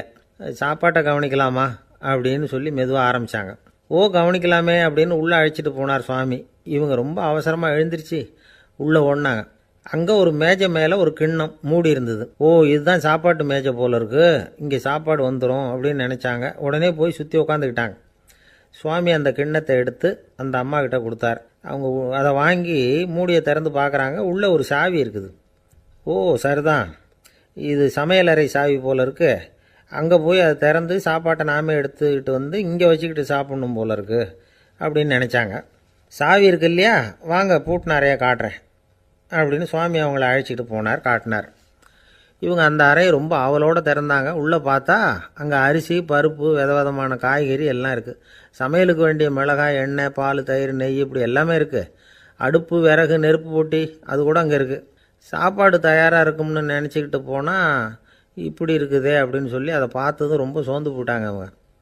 சுவாமி, என்ன இது சாப்பாடு இல்லையா அப்படின்னாங்க. அதுதான் சாப்பாட்டுக்கு வேண்டிய எல்லாம் இங்கே இருக்குதே, அடுப்பு மூட்டி நீங்கள் தான் அவங்கவுங்க ருசிக்கு தகுந்த மாதிரி சமைச்சிக்கணும். இந்த சன்னியாசிக்கு எப்படி சமைக்க தெரியும் அப்படின்னு கேட்டார் சுவாமி. சாப்பாடு தயாராக இருக்கும்னு நாங்கள் எதிர்பார்த்தோம் அப்படின்னாங்க. நீங்கள் இப்படி சொல்லுவீங்கன்னு நானும் எதிர்பார்த்தேன். இது வரைக்கும் நான் எவ்வளவோ தத்துவம்லாம் எடுத்து சொன்னேன். எல்லாத்தையும் விட இதுதான் அனுபவபூர்வமான தத்துவம். ஆண்டவன் நமக்கு நல்ல மனசை கொடுத்துருக்குறான், நல்ல வாய்ப்புகளையும் தந்திருக்கிறான், அதையெல்லாம் பயன்படுத்திக்கக்கூடிய மூளையையும் சிந்தனையையும் கொடுத்துருக்குறான். அதனால் அடுப்பை தான் நீங்கள் மூட்டணும், அடுப்பை நீங்கள் தான் மூட்டணும், உங்களுக்கு உகந்ததை நீங்கள் தான் சமைச்சு ருசித்து அனுபவிக்கணும். ஆண்டவனே அதை செஞ்சுக்கிட்டு இருக்க மாட்டான் அப்படின்னாராம் அந்த சுவாமி. நம்முடைய வாழ்க்கையில் பல நல்ல பலன்களை பெறுறதுக்கு நாம் தான் முயற்சி பண்ணணும். அதுக்குரிய சூழ்நிலையை தான் ஆண்டவன் கொடுப்பானே தவிர அதை விளக்கிறதுக்காக தான் அந்த சுவாமி அப்படி செஞ்சு காட்டியிருக்கிறார். இது ஒரு பெரியவர் இப்படி ஒரு விளக்கம் கொடுத்தார். அதுக்கப்புறம் அந்த 3 தம்பதிகளும் தெளிவடைஞ்சுட்டாங்களாம். நாம் தெளிவடைகிறது எப்போங்கிறது தான் தெரியல அப்படின்னு பல பேர் இதை கேட்டுட்டு சொல்லிகிட்டு இருக்கிறாங்க. இந்த கதையை நம்முடைய நண்பர் ஒருத்தர்கிட்ட சொன்னேன். அந்த நண்பர் ரொம்ப சந்தோஷப்பட்டார். நீங்கள் சொல்கிறது கரெக்டு சார், ஆனால் நான் அதை விட ஒரு படி மேலே சார். எனக்கெல்லாம் அரிசி, பருப்பு இருக்கிற ரூம் எதுன்னு கையை காட்டிட்டா போதும், உடனே கிண்ணத்துலேருந்து சாவியை எடுத்து கொடுக்கணுங்கிற அவசியம்லாம் இல்லை எனக்கு. அப்புறம் எப்படி ரூமை திறந்துருவீங்க அப்படின்னு கேட்டேன். பூட்டை உடச்சி திறந்துருவேன், அதுதான் எனக்கு பழக்கம் அப்படிங்கிறார். ஒருத்தரை பார்த்து உன்னுடைய நண்பர்கள் யார் அப்படின்னு ஒரு கேள்வி கேட்டு பாருங்க, கொஞ்சம் யோசித்து பதில் சொல்லுவாங்க. அவங்கக்கிட்டேயே உன்னுடைய எதிரிகள் யார் அப்படின்னு கேளுங்க, கடகடன்னு ஒப்பிச்சிருவாங்க. நம்ம மனசு இருக்க அது எப்படின்னா, நம்ம நண்பர்களை விட எதிரிகளை அது நல்லா ஞாபகத்தில் வச்சுக்கும். இது ஒரு ஆச்சரியமான உண்மை. உங்களால் நண்பர்களை மறந்துட முடியும், ஆனால் எதிரிகளை மறந்துட முடியாது. இது ஒரு வேடிக்கையான நிலைமை தான். அழகான தருணங்களை நாம் ஏன் மறந்துடுறோம்? இது இயற்கை. ஏன்னா நம்ம மனசு மலர்களை கவனிக்கிறதில்ல, அதில் இருக்கிற முள்ளை தான் கவனிக்குது. தன்னை காயப்படுத்துகிற எதையும் அது உடனே கண்டுகொள்ளுது. ஒரு தெளிந்த சிந்தனை உடைய மனசு மிக அழகாக உள்ள எல்லாத்தையும் கவனிக்கும். அது நன்றியுடன் உணரக்கூடிய எல்லாத்தையும் பார்த்து குறிச்சிக்கும். இப்படிப்பட்டவங்க வாழ்க்கை இயல்பாகவே நல்லா அமையும். அது ரொம்ப அபூர்வம். மனசில் உள்ள ஒரு சிறிய அமைப்பை மாற்றுவதை பொறுத்து தான் இந்த விஷயம் அப்படிங்கிறார் ஓஷோ. ஒரு யூத கோவில் இருந்து தான், அது யூதர்களின் மடமாகவும் இருந்தது. அங்கே ஒரு தலைமை குரு, அவர் ரொம்ப கண்டிப்பானவர். அந்த கோவிலை ஒட்டி ஒரு தோட்டம். ஒரு நாள் காலையில் அந்த தோட்டத்தில் 2 இளம் யூதர்கள் நடந்து போய்கிட்டு இருக்கிறாங்க. காலையில் 1 மணி நேரம், மாலையில் 1 மணி நேரம் அவங்க அந்த தோட்டத்தில் நடக்கிறதுக்கு அனுமதி உண்டு. மற்ற நேரங்களில் அவங்க மத புத்தகங்களை படிக்கணும், பிற விதிமுறைகளை கடைபிடிக்கணும். அந்த 2 பேருமே தொடர்ந்து புகைப்பிடிக்கிற பழக்கம் உள்ளவங்க. ஆனால் கோவில் மடத்தில் இருக்கிறப்போ அவங்க புகைப்பிடிக்க முடியாது, அது கடுமையான குற்றம். சரி, நாம் தோட்டத்தில் இருக்கிறப்போவாவது புகைப்பிடிக்கலாமா அப்படின்னு ஒரு ஆசை அவங்க 2 பேருக்குமே. இருந்தாலும் பயம். இப்படி கேட்டால் மதகுரு என்ன சொல்லுவாரோ அல்லது என்ன செய்வாரோங்கிற பயம். இப்படியே கொஞ்ச நாள் ஆச்சு. ஒரு நாள் இந்த 2 பேரில் ஒருத்தன் ரொம்ப கலங்கி போய் அந்த கோவிலிருந்து வெளியில் வந்துக்கிட்டு இருந்தான். வந்தவன் நேராக தோட்டத்து பக்கம் போனான். அங்கே இன்னொருத்தன் ஆனந்தமாக புகை பிடிச்சிக்கிட்டு இருக்கிறான். அதை பார்த்து தான் இவனுக்கு அதிர்ச்சி. அட கடவுளே, என்ன இது, நீ கேட்காமலே ஆரம்பிச்சிட்டியா அப்படின்னா. இல்லை நான் கேட்டுவிட்டு தான் ஆரம்பிச்சிருக்கேன்னா அவன். அப்படியா, என்ன மனுஷன் இவர், நானும் தான் கேட்டேன், என்ன கண்ணாமுன்னான்னு திட்டிவிட்டார். இது என்ன கோவிலா இல்லை நரகமா? உனக்கு புகை பிடிக்கணும்னு ஆசையாக இருந்தால் நரகத்துக்கு போகணும்னு சொல்லிவிட்டார். அது சரி, உன்னை மட்டும் எப்படி அனுமதிச்சார் அப்படின்னு கேட்டான் இவன். அவன் சிரிச்சுக்கிட்டே, நீ எப்படி கேட்ட சொல்லு அப்படின்னா. நாம் இந்த தோட்டத்துக்கு வர அனுமதிக்கப்பட்டிருக்கிறதே ஜபத்துக்காகத்தானே, அதனால் நான் ஜபம் சொல்லும் பொழுது புகை பிடிக்கலாமா அப்படின்னு கேட்டேன். அதுக்கு தான் அவர் சத்தம் போட்டு என்னை அடிக்கவே வந்துட்டார் அப்படின்னா இவன். நீ ஒரு மாதிரியாக கேட்டிருக்க, நான் வேறு மாதிரியாக கேட்டிருக்கிறேன். ஜெபம் சொல்லும்போது புகை பிடிக்கலாமான்னு நீ கேட்டிருக்க. ஐயா, புகை பிடிக்கும் பொழுது ஜெபிக்கலாமா அப்படின்னு நான் கேட்டேன். அதில் தப்பு ஒன்றும் இல்லை அப்படின்னு பதில் சொல்லிட்டார் அப்படின்னா. ஒரு சிறிய மாற்றம்தான், அது மிகப்பெரிய மாறுதலை ஏற்படுத்தி விட்டது. மனசு நல்ல விதமாக சிந்திக்க ஆரம்பிச்சுட்டுதுன்னா மகிழ்ச்சிக்கு பஞ்சம் இல்லை. ஒரு கஞ்சன் ஆற்றுல விழுந்துட்டான். வெள்ளத்தில் தத்தளிச்சிக்கிட்டு இருக்கிறான். கரையில் நின்ன ஒருத்தர், உன் கையை கொண்டா இப்படி பிடிச்சி இழுத்து கரையில் சேர்த்து விடுறேன்னார். எதையும் கொடுத்து